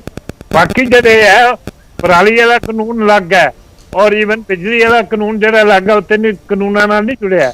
ਇਸ ਕਾਰਨ ਉਹ ਪਰਿਆਵਰਨ ਨਾਲ ਜੁੜਿਆ ਹੈ, ਉਹ ਬਿਜਲੀ ਵਾਲਾ ਹੋਰ ਚੀਜ਼ਾਂ ਨਾਲ ਜੁੜਿਆ। ਬਿਜਲੀ ਤੇ ਪਰਾਲੀ ਵਾਲਾ ਤਾਂ ਮੰਨ ਸਕਦਾ ਹਾਂ, ਪਰ MSP ਦਾ ਪੂਰਾ ਰੇੜਕਾ ਸ਼ੁਰੂ ਕਿੱਥੋਂ ਹੋਇਆ ਸਰ? ਤੁਸੀਂ ਆਪ ਵੀ ਜਾਣਦੇ ਹੋ ਇਸ ਗੱਲ ਨੂੰ। ਇਹੀ ਤਾਂ ਪ੍ਰੋਬਲਮ ਸੀ ਕਿ 2 ਸਾਲ 3 ਸਾਲ 4 ਸਾਲ ਬਾਅਦ ਜਾ ਕੇ MSP ਖਤਮ ਹੋ ਜਾਏਗੀ। ਉਸ ਤੋਂ ਬਾਅਦ ਕਿਹਾ ਕਿ ਠੀਕ ਹੈ MSP ਦੀ ਅਸੀਂ ਗਰੰਟੀ ਦੇਣ ਨੂੰ ਤਿਆਰ ਹਾਂ। ਤੇ ਮੰਡੀਆਂ ਦਾ ਜ਼ਿਕਰ ਹੋ ਰਿਹਾ ਸੀ ਕਿ ਜੇਕਰ ਪ੍ਰਾਈਵੇਟ ਪਲੇਅਰ ਕਿਸਾਨਾਂ ਦੇ ਘਰਾਂ ਤੋਂ ਖਰੀਦਣੀ ਸ਼ੁਰੂ ਕਰ ਦੇਣਗੇ ਫਸਲ, ਤਾਂ ਮੰਡੀਆਂ ਖਤਮ ਹੋ ਜਾਣਗੀਆਂ, ਆੜਤੀ ਖਤਮ ਹੋ ਜਾਣਗੇ। ਤੁਸੀਂ ਉਸ ਦੀ ਸ਼ੋਰਟੀ ਦੇ ਰਹੇ ਹੋ। ਪ੍ਰੋਫੈਸਰ ਸਾਡੇ ਨਾਲ ਡਾਕਟਰ ਸਾਹਿਬ ਜੁੜੇ ਹੋਏ ਨੇ, ਕੁਝ ਕਹਿਣਾ ਚਾਹ ਰਹੇ ਨੇ। ਹਾਂ ਮੈਂ ਆਨੰਦ ਭੰਡਾਰੀ ਸਾਹਿਬ ਤੁਹਾਡੇ ਕੋਲ ਆਪਾਂ ਸੁਣ ਲਈਏ ਕਿ ਡਾਕਟਰ ਸਾਹਿਬ ਕੀ ਕਹਿ ਰਹੇ ਨੇ। ਡਾਕਟਰ ਸਾਹਿਬ ਨੋ ਇਸ਼ੂ, ਵੈਲਕਮ। ਕਿ ਜਦੋਂ ਕੇਂਦਰ ਸਰਕਾਰ ਨੇ ਜਿਹੜੇ ਕਾਨੂੰਨ ਇਹ ਲਿਆਂਦੇ ਸੀ ਜੀ, ਉਹਨਾਂ ਵਿੱਚ ਅੱਜ ਵੀ ਸਰਕਾਰ ਦੇ ਨੁਮਾਇੰਦੇ ਜਾਂ ਉਹ ਕਲੇਮ ਕਰਦੇ ਨੇ ਕਿ ਅਸੀਂ MSP ਤੇ ਮੰਡੀਆਂ ਨੂੰ ਛੇੜਿਆ ਹੀ ਨਹੀਂ ਹੈ। ਫਿਰ ਹੁਣ ਗਰੰਟੀ ਕਿਉਂ ਦੇਣੀ ਪੈ ਰਹੀ ਹੈ? MSP ਦੀ ਤੇ ਮੰਡੀ ਦੀ ਗਰੰਟੀ ਸਰਕਾਰ ਨੂੰ ਕਿਉਂ ਦੇਣੀ ਪੈ ਰਹੀ ਹੈ? ਦੂਸਰਾ, ਤੁਸੀਂ ਜਿਹੜੀ ਸੁਪਰੀਮ ਕੋਰਟ ਦੀ ਗੱਲ ਕਰਦੇ ਹੋ ਜੀ ਕਿ ਇਹ ਸਰਕਾਰ ਦਾ ਜਿਹੜੀ ਦੋਗਲੀ ਨੀਤੀ ਹੈ ਕਿ ਕਾਨੂੰਨਾਂ ਵਿੱਚ ਸਾਰਿਆਂ ਚੋਂ ਕਹਿ ਰਹੇ ਕਿ ਕੋਈ ਵੀ ਜਿਹੜਾ ਸੁਪਰੀਮ ਕੋਰਟ ਜਾਂ ਲੋਅਰ ਕੋਰਟ 'ਚ ਕਿਤੇ ਜਾ ਨਹੀਂ ਸਕਦਾ, SDM ਤੇ DC ਹੀ ਫੈਸਲਾ ਕਰਨਗੇ। ਤੇ ਅੱਜ ਸ਼ਾਇਦ ਕਿਸਾਨਾਂ ਕੋਲ ਇਹ ਕਿਹਾ ਗਿਆ ਕਿ ਤੁਸੀਂ ਸੁਪਰੀਮ ਕੋਰਟ ਤੇ ਚੱਲ ਜਾਓ। ਇਹ ਦੋਗਲੀ ਨੀਤੀ ਜਿਹੜੀ ਸਰਕਾਰ ਅਪਣਾ ਰਹੀ ਹੈ, ਇਹ ਪਤਾ ਨਹੀਂ, ਮੈਨੂੰ ਸਮਝ ਨਹੀਂ ਲੱਗਦੀ ਕਿ ਸਰਕਾਰ ਜਾਂ ਤਾਂ ਕਿਸਾਨਾਂ ਨੂੰ ਜਿਹੜਾ ਥਕਾਉਣਾ ਚਾਹੁੰਦੀ ਹੈ ਜਾਂ ਉਹਨਾਂ ਨੂੰ ਬਿਲਕੁਲ ਉਹਨਾਂ ਦੀ ਗੱਲ ਮੰਨਣੀ ਨਹੀਂ ਚਾਹੁੰਦੀ। ਇਹ ਸਰਕਾਰ ਨੂੰ ਅੜੀਅਰ ਰਵੱਈਆ ਛੱਡਣਾ ਚਾਹੀਦਾ। ਠੀਕ ਹੈ ਭੰਡਾਰੀ ਸਾਹਿਬ ਇੱਕ ਕਨੈਕਸ਼ਨ ਦੇ ਦੋ, ਉਸ ਤੋਂ ਬਾਅਦ ਮੈਂ ਆਨਾ ਡਾਕਟਰ ਸਾਹਿਬ ਤੁਹਾਡੇ ਕੋਲ। ਭੰਡਾਰੀ ਜੀ ਕਨੈਕਸ਼ਨ ਦੇ ਉਸ ਤੋਂ ਬਾਅਦ ਝੰਡਾ ਸਿੰਘ ਜੀ ਦਾ ਰੁਖ ਕਰਾਂਗੇ। ਪੰਗੂ ਸਾਹਿਬ ਪਹਿਲਾਂ ਤਾਂ ਇੱਕ ਗੱਲ ਸੁਣੋ, ਕਿਸਾਨਾਂ ਦੀ ਇਹ ਵੀ ਗੱਲ ਮੰਨੀ ਗਈ ਹੈ ਕਿ ਸਿਵਲ ਕੋਰਟ ਜੇ ਚਾਹੁੰਦੇ ਨੇ ਕਿਸਾਨ ਉਹ ਵੀ ਇੰਟਰੋਡਿਊਸ ਕਰ ਦਿੱਤਾ ਜਾਏਗਾ। ਇਹ ਨਹੀਂ ਵੀ ਸਿਵਲ ਕੋਰਟ ਵਾਲੀ ਗੱਲ ਉਹ ਖਤਮ ਹੋ ਗਈ, ਉੱਥੇ ਨਹੀਂ ਸੀ, ਪਰ ਹੁਣ ਸਰਕਾਰ ਨੇ ਮੰਨ ਲਈ। ਦੂਜੀ ਗੱਲ ਜਿਹੜੀ ਤੁਸੀਂ ਗੱਲ ਕਹਿੰਦੇ ਹੋ ਨਾ ਵੀ ਸੁਪਰੀਮ ਕੋਰਟ ਦਾ ਜਾਂ ਹੋਰ ਕੋਰਟ ਦਾ ਉਹਦੇ ਨਾਲ ਪ੍ਰੋਵੀਜ਼ਨ ਨਹੀਂ, ਪ੍ਰੋਵੀਜ਼ਨ ਪਾ ਤਾਂ ਦਿੱਤਾ। ਬਾਕੀ ਜਿਹੜੀਆਂ ਗੱਲਾਂ ਦੂਜੀਆਂ ਆ ਰਹੀਆਂ ਉਹ ਇਹ ਵੀ ਕਹਿ ਰਹੇ ਨੇ ਕਿ ਜੇਕਰ ਮੰਡੀ ਸਿਸਟਮ ਜਾਂ MSP ਨੂੰ ਕੋਈ ਪ੍ਰੋਬਲਮ ਨਹੀਂ, ਉਹ ਪਹਿਲਾਂ ਦੀ ਤਰ੍ਹਾਂ ਰਹੇਗਾ, ਤਾਂ ਫਿਰ ਤੁਹਾਨੂੰ ਹੁਣ ਉਸ ਦੀ ਸ਼ੋਰਟੀ ਦੇਣ ਦੀ ਕਿਉਂ ਜ਼ਰੂਰਤ ਪੈ ਰਹੀ ਹੈ? ਉਹ ਬਾਰ-ਬਾਰ ਐਕਚੁਅਲੀ ਕਿਸਾਨ ਜਥੇਬੰਦੀਆਂ ਕਹਿ ਰਹੇ ਸੀ ਵੀ MSP ਖਤਮ ਹੋਏਗੀ ਜਾਂ ਮੰਡੀਆਂ ਖਤਮ ਹੋ ਜਾਣਗੀਆਂ। ਉਹਦੀ ਸ਼ੋਰਟੀ ਤਾਂ ਉਸ ਸਲਾਈਡ 'ਚ ਦਿੱਤੀ ਗਈ ਹੈ, ਉਹ ਅਲੱਗ ਤੌਰ ਤੇ ਜੀ। ਹਾਂਜੀ ਹਾਂ ਪਲੀਜ਼। ਠੀਕ ਹੈ ਮੈਂ ਇੱਕ ਸਰਕਾਰ ਜੀ ਡਾਕਟਰ ਸਾਹਿਬ ਕੁਝ ਕਹਿਣਾ ਚਾਹ ਰਹੇ, ਬਦਲਣਾ ਚਾਹੁੰਦੀ ਹੈ, ਅਮੈਂਡਮੈਂਟਸ ਕਰਨੀਆਂ ਚਾਹੁੰਦੀ ਹੈ, ਤੇ ਰਿਪੀਲ ਕਰਨ 'ਚ ਕੀ ਸਮੱਸਿਆ? ਜਦੋਂ ਪੂਰੇ ਦੇ ਪੂਰੇ ਕਾਨੂੰਨ ਦੇ ਵਿੱਚ ਸਾਰਿਆਂ 'ਚ ਅਮੈਂਡਮੈਂਟਸ ਸਰਕਾਰ ਕਰਨ ਲਈ ਤਿਆਰ ਹੈ, ਫਿਰ ਜਦੋਂ 95% ਕਾਨੂੰਨ ਹੀ ਗਲਤ ਹੈ ਉਹਦੇ 'ਚ ਰਿਪੀਲ ਕਰਨ ਦੇ, ਉਹ ਰਿਪੀਲ ਦੇ ਬਰਾਬਰ ਰਿਪੀਲ ਕਰ ਦੇਣੇ ਚਾਹੀਦੇ ਨੇ। ਭੰਡਾਰੀ ਜੀ ਲਗਾਤਾਰ ਇਹੀ ਜ਼ਿਕਰ ਹੈ ਕਿ ਤੁਸੀਂ ਸਾਰਾ ਸਮਾਨ ਕੱਢ ਲਿਆ, ਲਿਫਾਫਾ ਪੁਰਾਣਾ। ਇਹ ਤਾਂ ਅਰੇ ਯਾਰ ਮੈਨੂੰ ਵੀ ਦੱਸ ਦਿਓ ਕਾਸ ਵਾਸਤੇ ਪਾਇਆ ਤੁਸੀਂ। ਕਹਿ ਰਹੇ ਉਹਨਾਂ ਦੀ ਆਪਣੀ ਮੈਨੂੰ ਦੱਸ ਦਿਓ ਵੀ ਕਾਹਦੇ ਲਈ ਬਹਾਇਆ ਤੁਸੀਂ? ਡਾਕਟਰ ਕਹਿ ਰਹੇ 95% ਖਤਮ ਹੋ ਰਿਹਾ। ਕਿੱਥੇ 95% ਖਤਮ ਹੋ ਰਿਹਾ? ਤੁਸੀਂ ਦੱਸ ਦਿਓ ਕਿਹੜੇ 95% ਖਤਮ ਹੋ ਰਿਹਾ? ਜਿਹੜੀਆਂ ਮਰਜ਼ੀ ਮੈਂ ਬਾਰ-ਬਾਰ ਕਹਿਣਾ, ਮੈਨੂੰ ਦੱਸੋ ਮੈਨੂੰ ਕਿਉਂ ਬਹਾਇਆ ਹੈ ਸਰਕਾਰ? ਚੰਡਾ ਸਿੰਘ ਜੀ ਮੈਂ ਤੁਹਾਡੇ ਕੋਲ ਆ ਰਿਹਾ, ਮੈਨੂੰ 10 ਸੈਕਿੰਡ ਦਿਓ ਸਰ। ਇੱਕ ਵਾਰੀ ਥੋੜਾ ਜਿਹਾ ਕਲੀਅਰ ਹੋ ਜਾਏ ਕੀ ਕਹਿਣਾ ਚਾਹ ਰਹੇ ਹਨ ਬੀਜੇਪੀ ਦੇ। ਝੰਡਾ ਸਿੰਘ ਨੂੰ ਪੁੱਛ ਲਓ, ਝੰਡਾ ਸਿੰਘ ਜੀ ਨੂੰ ਗੱਲ ਕਰੋ ਜੀ। ਉਹ ਕਿਸਾਨਾਂ ਠੀਕ ਹੈ, ਉਹਨਾਂ ਦਾ ਪੱਖ ਹੋਣਾ ਵੀ ਜ਼ਰੂਰੀ ਹੈ। ਝੰਡਾ ਸਿੰਘ ਜੀ ਦੇਖੋ, ਸਰਕਾਰ ਕਹਿ ਰਹੀ ਹੈ ਕਿ ਅਸੀਂ ਹਰ ਇੱਕ ਤਰਮੀਮ ਨੂੰ ਤਿਆਰ ਹਾਂ, ਵਾਰ-ਵਾਰ ਇਹੀ ਕਹਿ ਰਹੇ ਨੇ ਕਿ ਅਸੀਂ ਕਾਨੂੰਨ ਨਹੀਂ ਰੱਦ ਕਰਨੇ। ਜਿੱਥੋਂ ਤੱਕ 95% ਵੀ ਤਰਮੀਮਾਂ ਹੋ ਰਹੀਆਂ। ਮੇਰੀ ਸੁਣੋ ਜੀ, 90% ਵਾਲੀ ਮੈਂ ਸਮਝ ਗਿਆ ਜੀ ਸਵਾਲ, ਮੇਰੀ ਸੁਣੋ ਜੀ। ਦੇਖੋ ਮੇਰੀ ਗੱਲ ਸੁਣੋ, ਜਿੱਥੋਂ ਤੱਕ ਸਰਕਾਰ ਕਹਿੰਦੀ ਵੀ ਅਸੀਂ MSP ਦਾ ਗਰੰਟੀ ਦੇਣ ਨੂੰ ਤਿਆਰ ਹਾਂ, ਹੁਣ ਵੀ MSP ਬਣਦੇ ਆ, ਸਰਕਾਰੀ ਮੰਡੀਆਂ ਵੀ ਹੈਗੀਆਂ, ਓਵਰਲੈਪ ਕਰ ਰਹੀ ਹੈ। ਰੇਟ ਬਣਦਾ 1850, ਮੱਕੀ ਵਿਕਦੀ ਆ 600 ਨੂੰ। ਇਹੀ ਜੀ ਜਿਹੜੀ MSP ਦੀ ਗਰੰਟੀ ਹੈ ਫੋੜੇ ਤੇ ਰਗੜ ਕੇ ਲਾਈਏ ਅਸੀਂ। MSP ਦਾ ਕਾਨੂੰਨ ਬਣਨਾ ਚਾਹੀਦਾ ਹੈ ਕਿ ਸਵਾਮੀਨਾਥਨ ਦੀ ਰਿਪੋਰਟ ਦੇ ਮੁਤਾਬਕ ਕਾਨੂੰਨ ਬਣ ਕੇ ਕਿ ਇਦੋਂ ਘੱਟ ਰੇਟ ਤੇ ਕੋਈ ਵੀ ਫਸਲ ਨਹੀਂ ਵਿਕੂਗੀ, ਫਿਰ ਉਹਦਾ ਅਰਥ ਬਣਦਾ ਹੈ। ਇਹ ਫੋਕੀ ਜਿਹੜੀ ਗਰੰਟੀ ਦੇਣ ਨੂੰ ਕੀ ਕਹਿਣਾ ਹੈ? ਤੇ ਦੂਜੀ ਜਿਹੜੀ ਕਹਿੰਦੇ ਇਹ ਸੀ ਭਾਈ ਪਰਾਲੀ ਵਾਲਾ ਵਾਪਸ ਲੈਣ ਨੂੰ ਤਿਆਰ ਆ, ਇਹ ਤਾਂ ਪਹਿਲਾਂ ਕਾਨੂੰਨ ਬਣਾਏ ਸਾਡੇ ਲੋਕਾਂ ਨੂੰ ਦਬਾਉਣ ਦੇ ਲਈ, ਸਾਡੇ ਸਿਰ 'ਚ ਇੱਕ ਪਰਾਲੀ ਵਾਲਾ ਕਾਨੂੰਨ ਮਾਰਿਆ ਇਹਨਾਂ ਨੇ। ਜਿਹੜੇ ਕਾਨੂੰਨ ਬਣਾਏ ਐ ਪੂਰੀ ਤਰ੍ਹਾਂ ਵਾਪਸ ਹੋਣੇ ਚਾਹੀਦੇ ਐ। ਇਦੋਂ ਗਾਹਾਂ ਹਾਈ ਸੁਪਰੀਮ ਕੋਰਟ ਦੀ ਗੱਲ ਚੱਲ ਪਈ ਵੀ ਸੁਪਰੀਮ ਕੋਰਟ ਕੋਈ ਫੈਸਲਾ ਕਰੂ। ਸੁਪਰੀਮ ਕੋਰਟ ਦੇ ਭਰੋਸੇਯੋਗਤਾ ਕਿੰਨੀ ਕਰੇਗੀ ਐ ਜੇ ਉਹਦੇ ਕੋਲੇ ਜਾ ਵੜਿਆ। ਜਿਹੜਾ ਸੈਂਟਰ ਨੂੰ ਅਧਿਕਾਰ ਨਹੀਂ ਹੈ ਕਾਨੂੰਨ ਬਣਾਉਣ ਦੇ, ਇਹ ਸਟੇਟਾਂ ਨੂੰ ਅਧਿਕਾਰ ਹੈ, ਲੰਘ ਕੇ ਬਣਾਇਆ। ਇਸੇ ਆਧਾਰ ਤੇ ਸੁਪਰੀਮ ਕੋਰਟ ਨੂੰ ਰੱਦ ਕਰਨੇ ਚਾਹੀਦੇ ਸੀ ਕਾਨੂੰਨ।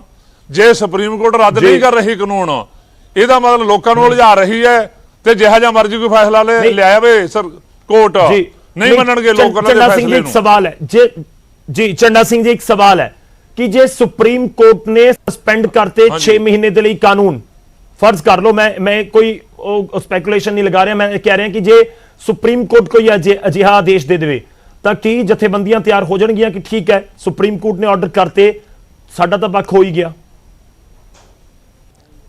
ਸੁਪਰੀਮ ਕੋਰਟ ਨੇ ਜੇ ਇਨਸਾਫ ਕਰਨਾ ਹੈ ਫਿਰ ਇਹ ਗੈਰ ਕਾਨੂੰਨੀ ਬਣੇ ਹੋਏ ਕਾਨੂੰਨ ਹੈ, ਕਿਉਂਕਿ ਇਹ ਸਟੇਟਾਂ ਨੂੰ ਅਧਿਕਾਰ ਹੈ। ਉਹਨਾਂ ਨੇ ਬਣਾ ਕੇ ਕਣਕ ਦਾ ਆਟਾ ਬਣਾਤਾ, ਜੀਰੀ ਦਾ ਮਤਲਬ ਚੌਲ ਬਣਾਤੇ, ਇਹਨੂੰ ਇਸ ਕਰਕੇ ਘੜੀਸ ਕੇ ਲਿਆਂਦਾ ਸੈਂਟਰ ਦੇ ਉਹਦੇ ਅਧਿਕਾਰ 'ਚ। ਸਟੇਟਾਂ ਦਾ ਅਧਿਕਾਰ ਹੈ, ਇਸੇ ਆਧਾਰ ਤੇ ਜੇ ਕੋਰਟ ਇਨਸਾਫ ਕਰਨਾ ਚਾਹੁੰਦੀ ਹੈ ਉਹਨੂੰ ਕਾਨੂੰਨ ਰੱਦ ਕਰਨੇ ਚਾਹੀਦੇ ਹੈ। ਜੇ ਕਾਨੂੰਨ ਐ ਪੂਰਨ ਤੌਰ ਤੇ ਰੱਦ ਨਹੀਂ ਕਰਦੀ, ਇਹਦੇ ਵਿੱਚ ਕਿਸੇ ਕਿਸਮ ਦਾ ਹੋਰ ਫੈਸਲਾ ਕਰਦੇ ਆ, ਉਹ ਤੇ ਵਿਚਾਰ ਕਰਾਂਗੇ। ਅਸੀਂ ਕੋਈ ਪਾਬੰਦ ਨਹੀਂ ਹੈਗੇ ਕਿ ਸੁਪਰੀਮ ਕੋਰਟ ਦਾ ਫੈਸਲਾ ਅਸੀਂ ਹਰ ਹਾਲਤ ਮੰਨਾਂਗੇ।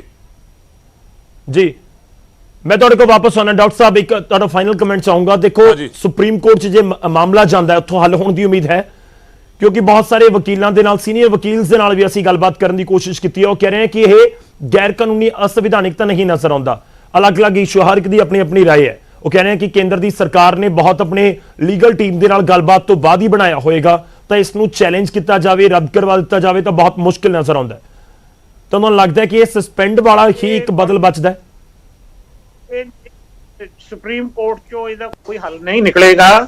ਸਰਕਾਰ ਜਿਹੜੀ ਹੈ ਕਿਸਾਨਾਂ ਨੂੰ ਭਜਾਉਣਾ ਚਾਹੁੰਦੀ ਆ, ਕੇਸ ਚਲਾ ਕੇ ਕਿ ਮੁੜ ਕੇ 5-4 ਸਾਲ ਚੱਲੀ ਜਾਏਗਾ ਤੇ ਰੌਲਾ ਪਈ ਜਾਏਗਾ। ਸੁਪਰੀਮ ਕੋਰਟ 'ਚ ਇਹਦਾ ਹਲੇ ਕੋਈ ਹੱਲ ਨਹੀਂ ਹੈਗਾ। ਦੂਸਰੀ ਜਿਹੜੀ ਲਿਖਤੀ ਗਰੰਟੀ ਦੀ ਸਰਕਾਰ ਗੱਲ ਕਰਦੀ ਹੈ, ਲਿਖਤੀ ਗਰੰਟੀ ਤਾਂ ਸਾਰੀਆਂ ਪੋਲੀਟੀਕਲ ਪਾਰਟੀਆਂ ਇਲੈਕਸ਼ਨ ਤੋਂ ਪਹਿਲਾਂ ਮੈਨੀਫੈਸਟੋ ਜਾਰੀ ਕਰਦੀਆਂ ਨੇ, ਉਹ ਲਿਖ ਕੇ ਹੀ ਕਰਦੀਆਂ ਨੇ ਜੀ। ਉਹਨਾਂ ਦੇ ਪਾਰਟੀ ਸਾਰੇ ਕਰਦੇ ਨੇ, ਪਰ ਆਪਾਂ ਤੁਸੀਂ ਵੀ ਜਾਣਦੇ ਆ, ਸਾਰੇ ਲੋਕ ਜਾਣਦੇ ਨੇ ਕਿ ਮੈਨੀਫੈਸਟੋ ਦੀਆਂ ਕਿੰਨੀਆਂ ਗੱਲਾਂ ਪੂਰੀਆਂ ਹੁੰਦੀਆਂ ਨੇ ਤੇ ਕਿੰਨਾ ਕੀ ਹੁੰਦਾ ਹੈ। ਇਹ ਲਿਖਤੀ ਗਰੰਟੀ ਦਾ ਕੋਈ ਨਹੀਂ ਕਾਨੂੰਨ ਬਣਦਾ ਜੇ ਐਮਐਸਪੀ ਨੂੰ ਲੈ ਕੇ, ਉਸ ਦਾ ਕੀ ਮਤਲਬ ਕੀ ਹੋਏਗਾ ਸਰ? ਐਮਐਸਪੀ ਦਾ ਐਕਟ ਬਣੇ ਕਿ ਜਿਹੜੀਆਂ ਫਸਲਾਂ ਦਾ ਭਾਅ ਤੈਅ ਕਰਦੇ ਨੇ ਪੂਰੇ ਭਾਰਤ 'ਚ, ਜਿਹੜਾ ਉਸ ਤੋਂ ਹੇਠ ਖਰੀਦਦਾ ਹੈ ਉਹਨੂੰ ਸਜ਼ਾ ਦਾ ਪ੍ਰਬੰਧ ਹੋਵੇ ਜੀ। ਤੇ ਇਹਦੇ ਜਿਹੜਾ ਦੂਸਰਾ ਸੁਪਰੀਮ ਕੋਰਟ ਦੇ 'ਚ ਉਹ ਸਰਕਾਰ ਦੀ ਮਨਸ਼ਾ ਠੀਕ ਨਹੀਂ, ਉਹ ਕਿਸਾਨਾਂ ਦੇ ਅੰਦੋਲਨ ਚਾਹੁੰਦੀ ਆ ਜਾਂ ਉਹਨੂੰ ਕਿਸੇ ਹੋਰ ਰਸਤੇ ਪਾਉਣਾ ਚਾਹੁੰਦੀ ਆ। ਇਹ ਸਰਕਾਰ ਨੂੰ ਨਹੀਂ ਕਰਨਾ ਚਾਹੀਦਾ। ਲੋਕਾਂ ਦੀ ਚੁਣੀ ਸਰਕਾਰ ਹੈ, ਲੋਕ ਜਿਹੜੇ ਅੰਦੋਲਨ ਕਰ ਰਹੇ ਨੇ ਤੇ ਲੋਕਾਂ ਦੀ ਗੱਲ ਸੁਣਨੀ ਚਾਹੀਦੀ ਹੈ। ਸਰਕਾਰ ਨੂੰ, ਸਰਕਾਰ ਦਾ ਫਰਜ਼ ਬਣਦਾ ਲੋਕਾਂ ਦੀ ਗੱਲ ਸੁਣਨ ਦਾ। ਬਿਲਕੁਲ ਲਾਜ਼ਮੀ ਤੌਰ ਤੇ ਗੱਲ ਸੁਣਨੀ ਚਾਹੀਦੀ ਹੈ। ਭੰਡਾਰੀ ਜੀ, ਇੱਕ ਆਖਰੀ ਕਮੈਂਟ ਤੁਹਾਡਾ, ਐਮਐਸਪੀ ਦਾ ਕਾਨੂੰਨ ਕੀ ਸਮਝਿਆ ਜਾਵੇ? ਐਮਐਸਪੀ ਤੁਸੀਂ ਕਹਿ ਰਹੇ ਹੋ ਕਿ ਭਰੋਸਾ ਦੇਣ ਨੂੰ ਤਿਆਰ ਹੈ, ਐਮਐਸਪੀ ਜਾਰੀ ਰਹੇਗੀ, ਕਿਸੇ ਨੂੰ ਕੋਈ ਇਸ ਦੇ ਵਿੱਚ ਕੋਈ ਸ਼ੰਕਾ ਨਹੀਂ ਹੈ, ਪਰ ਐਮਐਸਪੀ ਤੇ ਖਰੀਦ ਹੋਏਗੀ, ਇਹੀ ਸ਼ੰਕਾ ਹੈ। ਦੇਖੋ ਬਾਰ-ਬਾਰ ਮੈਂ ਨਾ ਇਸ ਚੈਨਲ ਤੇ ਵੀ ਸ਼ੁਰੂ ਤੋਂ ਹੀ ਕਹਿੰਦਾ ਆ ਰਿਹਾ, ਮਹੀਨੇ ਤੋਂ ਪਹਿਲਾਂ, 1.5 ਮਹੀਨੇ ਤੋਂ ਪਹਿਲਾਂ ਜੀ, ਜਿੱਥੇ ਤੱਕ ਬੀਜੇਪੀ ਦਾ ਸੰਬੰਧ ਹੈ, ਮੈਂ ਰਿਹਾ ਨਾ ਰਿਹਾ, ਕਾਰਜਕਰਤਾ ਰਹੇ ਨਾ ਰਹੇ, ਪਾਰਟੀ ਨੇ ਹਮੇਸ਼ਾ ਰਹਿਣਾ ਔਰ ਗਵਰਨਮੈਂਟ ਬੰਦ ਹੀ ਰਹਿਣੀ, ਕਿਤੇ ਨਹੀਂ ਜਾਣਾ। ਅਸੀਂ ਪਹਿਲੇ ਦਿਨ ਤੋਂ ਕਹਿ ਰਹੇ ਹਾਂ ਜੀ ਕਿਸਾਨਾਂ ਦੇ ਨਾਲ ਹੈ, ਐਮਐਸਪੀ ਹਰ ਹਾਲਤ 'ਚ ਰਹੇਗੀ। ਹੁਣ ਇਹ ਡਾਕਟਰ ਸਾਹਿਬ ਕਹੀ ਜਾਂਦੇ ਆ ਜੀ ਉਹ ਏਜੰਡੇ ਉਹਨਾਂ ਨੇ ਆਪਣੇ ਐਮਐਸਪੀ ਨੂੰ ਲੈ ਕੇ ਰੇਟ ਦਾ ਪਤਾ ਕਿਉਂ ਹੈ ਸਰ ਕਿ ਐਮਐਸਪੀ ਤੇ ਅੱਜ ਵੀ ਖਰੀਦ ਨਹੀਂ ਹੋ ਰਹੀ, ਇਸ ਕਰਕੇ ਹੀ ਰੇਟ ਨਹੀਂ ਪੂਰੀ। ਅਰੇ ਯਾਰ ਦੇਖੋ ਜਿਹੜਾ ਕਣਕ ਝੋਨੇ ਨੂੰ ਛੱਡ ਦੋ, ਤੁਸੀਂ ਮੱਕੀ ਦਾ ਜ਼ਿਕਰ ਕਰੋ, ਤੁਸੀਂ ਸਰੋਂ ਦਾ ਜ਼ਿਕਰ ਕਰੋ, ਨਰਮੇ ਦਾ ਜ਼ਿਕਰ ਕਰੋ, ਮੱਕੀ ਸੀਸੋ ਨੂੰ ਕਿਉਂ ਵਿਕੀ ਹੈ? ਝੰਡਾ ਜੀ ਮੈਨੂੰ ਕੰਪਲੀਟ ਕਰ ਲਿਓ, ਮੈਂ ਸੁਣਾਗਾ ਤੁਹਾਨੂੰ। ਮੱਕੀ ਰੋਲੀ, ਮੇਰੀ ਗੱਲ ਰੋਲਿਆ, ਉਹ ਸਰ ਕਹਿੰਦੇ ਉਹ ਵੀ ਐਮਐਸਪੀ ਰਹੂਗੀ ਤਾਂ ਖਰੀਦਦੀ ਕਿਉਂ ਨਹੀਂ ਸਰਕਾਰ? ਕੰਪਲੀਟ ਕਰ ਲਓ, ਮੇਰੇ ਕੋਲ ਸਮਾਂ ਖਤਮ ਹੋ ਚੱਲਿਆ। ਭੰਡਾਰੀ ਜੀ, ਉਹ ਯਾਰ ਖਰੀਦੀ ਅੱਜ ਤਾਈਂ ਤੁਹਾਡਾ ਚਾਵਲ ਜਿਹਦੀ ਖਰੀਦੀ ਨਹੀਂ ਐਮਐਸਪੀ ਤੇ ਫੋਲੋ ਨਹੀਂ ਕੀਤੀ। ਪੰਜਾਬ ਹਰਿਆਣਾ ਔਰ ਉੱਥੇ ਐਮਸੀ ਐਕਟ ਹੈ, ਕਿਆ ਐਕਟ ਲਾਗੂ ਹੈ ਕਿ ਨਹੀਂ ਲਾਗੂ? ਤੇ ਸਾਰੀਆਂ ਸਟੇਟਾਂ ਕਿਉਂ ਨਹੀਂ ਖਰੀਦੀ? ਇਹ ਨਾ ਸਟੇਟਾਂ ਕਿਉਂ ਨਹੀਂ ਖਰੀਦੀ? ਯਾਰ ਤੁਸੀਂ ਸਾਰੇ ਸਟੇਟਾਂ 'ਚ ਚੀਜ਼ਾਂ ਦਾ ਕੀ ਜਵਾਬ ਆ ਤੁਹਾਡਾ? ਉਹ ਯਾਰ ਉਹ ਤਾਂ ਸਰਕਾਰ ਨੇ ਤੁਹਾਡੀ ਗੱਲਬਾਤ ਚੱਲੀ ਹੈ, ਸਰਕਾਰ ਦੇਗੀ ਜਵਾਬ ਉਹਦਾ। ਪਲੀਜ਼ ਮੈਂ ਤੁਹਾਨੂੰ ਉਹਦਾ ਕੀ ਜਵਾਬ ਦਵਾਂ? ਐਮਐਸਪੀ ਦੇ ਕਾਨੂੰਨ ਵਾਲੀ ਗਾਰੰਟੀ ਦੇ ਸਕਦੀ ਹੈ ਸਰਕਾਰ ਕਿ ਨਹੀਂ? ਹਾਂਜੀ, ਐਮਐਸਪੀ ਤੇ ਕਾਨੂੰਨ ਬਣਾਉਣ ਦਾ ਵਿਚਾਰ ਹੈ ਕਿ ਨਹੀਂ ਸਰਕਾਰ ਦਾ? ਦੇਖੋ ਜੀ, ਦੇਖੋ ਇਹ ਕਿਸਾਨ ਕਾਨੂੰਨ ਬਣਾਵੇ, ਪਾਰਟੀ ਨੂੰ ਤਾਂ ਕੋਈ ਦਿੱਕਤ ਨਹੀਂ, ਕਿਸਾਨ ਸੋਚੇਗੀ, ਆਪਣੇ ਸਰਕਾਰ ਸੋਚੇਗੀ, ਕਰੇਗੀ। ਜੇ ਕਿਸਾਨਾਂ ਨੂੰ ਉਹਦਾ ਲਾਭ ਹੈ ਜਾਂ ਕਿਸਾਨੀ ਨੂੰ ਲਾਭ ਹੈ, ਮੈਂ ਤਾਂ ਪਹਿਲੇ ਦਿਨ ਤੋਂ ਕਹਿੰਦਾ ਆ ਰਿਹਾ, ਜੋ ਕਿਸਾਨੀ ਦੇ ਲੋਕਾਂ ਦੇ ਦੇਸ਼ ਦੇ ਹਿੱਤ ਚ ਹੈ ਉਹ ਕਰਨਾ ਚਾਹੀਦਾ। ਠੀਕ ਹੈ, ਇਜ਼ ਇਟ ਸਿੰਪਲ। ਠੀਕ ਹੈ ਸਰ, ਬਹੁਤ ਬਹੁਤ ਧੰਨਵਾਦ। ਮੈਂ ਮਾਫੀ ਚਾਹੂੰਗਾ ਵਿਚਾਲੇ ਰੁਕ ਰਿਹਾ, ਮੇਰੇ ਕੋਲ ਸਮਾਂ ਖਤਮ ਹੋ ਚੱਲਿਆ। ਸ਼ੁਕਰੀਆ ਤੁਹਾਡਾ ਵੀ ਡਾਕਟਰ ਸਾਹਿਬ, ਤੁਹਾਡਾ ਵੀ, ਤੇ ਚੰਦਾ ਸਿੰਘ ਜੀ ਤੁਹਾਡਾ ਵੀ ਧੰਨਵਾਦ ਸਾਡੇ ਨਾਲ ਜੁੜਨ ਦੇ ਲਈ, ਗੱਲਬਾਤ ਕਰਨ ਦੇ ਲਈ। ਐਮਐਸਪੀ ਨੂੰ ਲੈ ਕੇ ਕੀ ਵਾਕਈ ਹੀ ਕਾਨੂੰਨ ਬਣ ਸਕਦਾ ਹੈ? ਕਿਉਂਕਿ ਪਹਿਲਾਂ ਵੀ ਆਪਾਂ ਕਈ ਵਾਰ ਚਰਚਾ ਇਸ ਪੂਰੇ ਮੁੱਦੇ ਉੱਤੇ ਕਰ ਚੁੱਕੇ ਹਾਂ। ਐਮਐਸਪੀ ਦਾ ਕਾਨੂੰਨ ਬਣ ਜਾਣ ਦਾ ਮਤਲਬ ਇਹ ਕੱਢਿਆ ਜਾ ਰਿਹਾ ਹੈ ਕਿ ਸਾਰੀਆਂ ਫਸਲਾਂ ਜਿੰਨਿਆਂ ਦੇ ਉੱਤੇ ਐਮਐਸਪੀ ਹੈ, ਇਸ ਸਮੇਂ 23 ਫਸਲਾਂ ਤੇ ਐਮਐਸਪੀ ਹੈ, ਕਿ ਇਸ ਐਮਐਸਪੀ ਦੇ ਉੱਤੇ ਉਹਨਾਂ ਦੀ ਖਰੀਦ ਹੋਏਗੀ। ਸੋਚ ਕੇ ਦੇਖੋ ਕਿ 1750 ਰੁਪਏ ਮੱਕੀ ਵਿਕਣੀ ਸ਼ੁਰੂ ਹੋ ਜਾਏ। ਸੋਚ ਕੇ ਦੇਖੋ ਕਿ ਨਰਮਾ 57-58 ਰੁਪਏ ਜੋ ਵੀ ਐਮਐਸਪੀ ਉੱਥੇ ਵਿਕਣਾ ਸ਼ੁਰੂ ਹੋ ਜਾਏ। ਕਿ ਵਾਕਈ ਹੀ ਅਜਿਹਾ ਹੋ ਸਕਦਾ ਹੈ? ਕੌਣ ਖਰੀਦੇਗਾ? ਸਰਕਾਰ ਖਰੀਦੇਗੀ ਜਾਂ ਪ੍ਰਾਈਵੇਟ ਪਲੇਅਰ ਖਰੀਦਣਗੇ? ਇਹ ਇੱਕ ਵੱਡਾ ਸਵਾਲ ਹੈ। ਪਰ ਖੈਰ, ਮੀਟਿੰਗ ਦੇ ਵਿੱਚੋਂ ਨਿਕਲਿਆ ਕੁਝ ਨਹੀਂ ਹੈ ਤੇ ਇੰਤਜ਼ਾਰ ਅਗਲੀ ਮੀਟਿੰਗ ਦਾ ਹੁਣ ਕੀਤਾ ਜਾ ਰਿਹਾ ਹੈ। ਮੈਂ ਇੱਕ ਹੋਰ ਛੋਟੇ ਜਿਹੇ ਬ੍ਰੇਕ ਲਈ ਰੁਕ ਰਿਹਾ, ਵਾਪਸ ਆਵਾਂਗੇ, ਦੱਸਾਂਗੇ ਆਪਣੇ ਦਰਸ਼ਕਾਂ ਦੀ।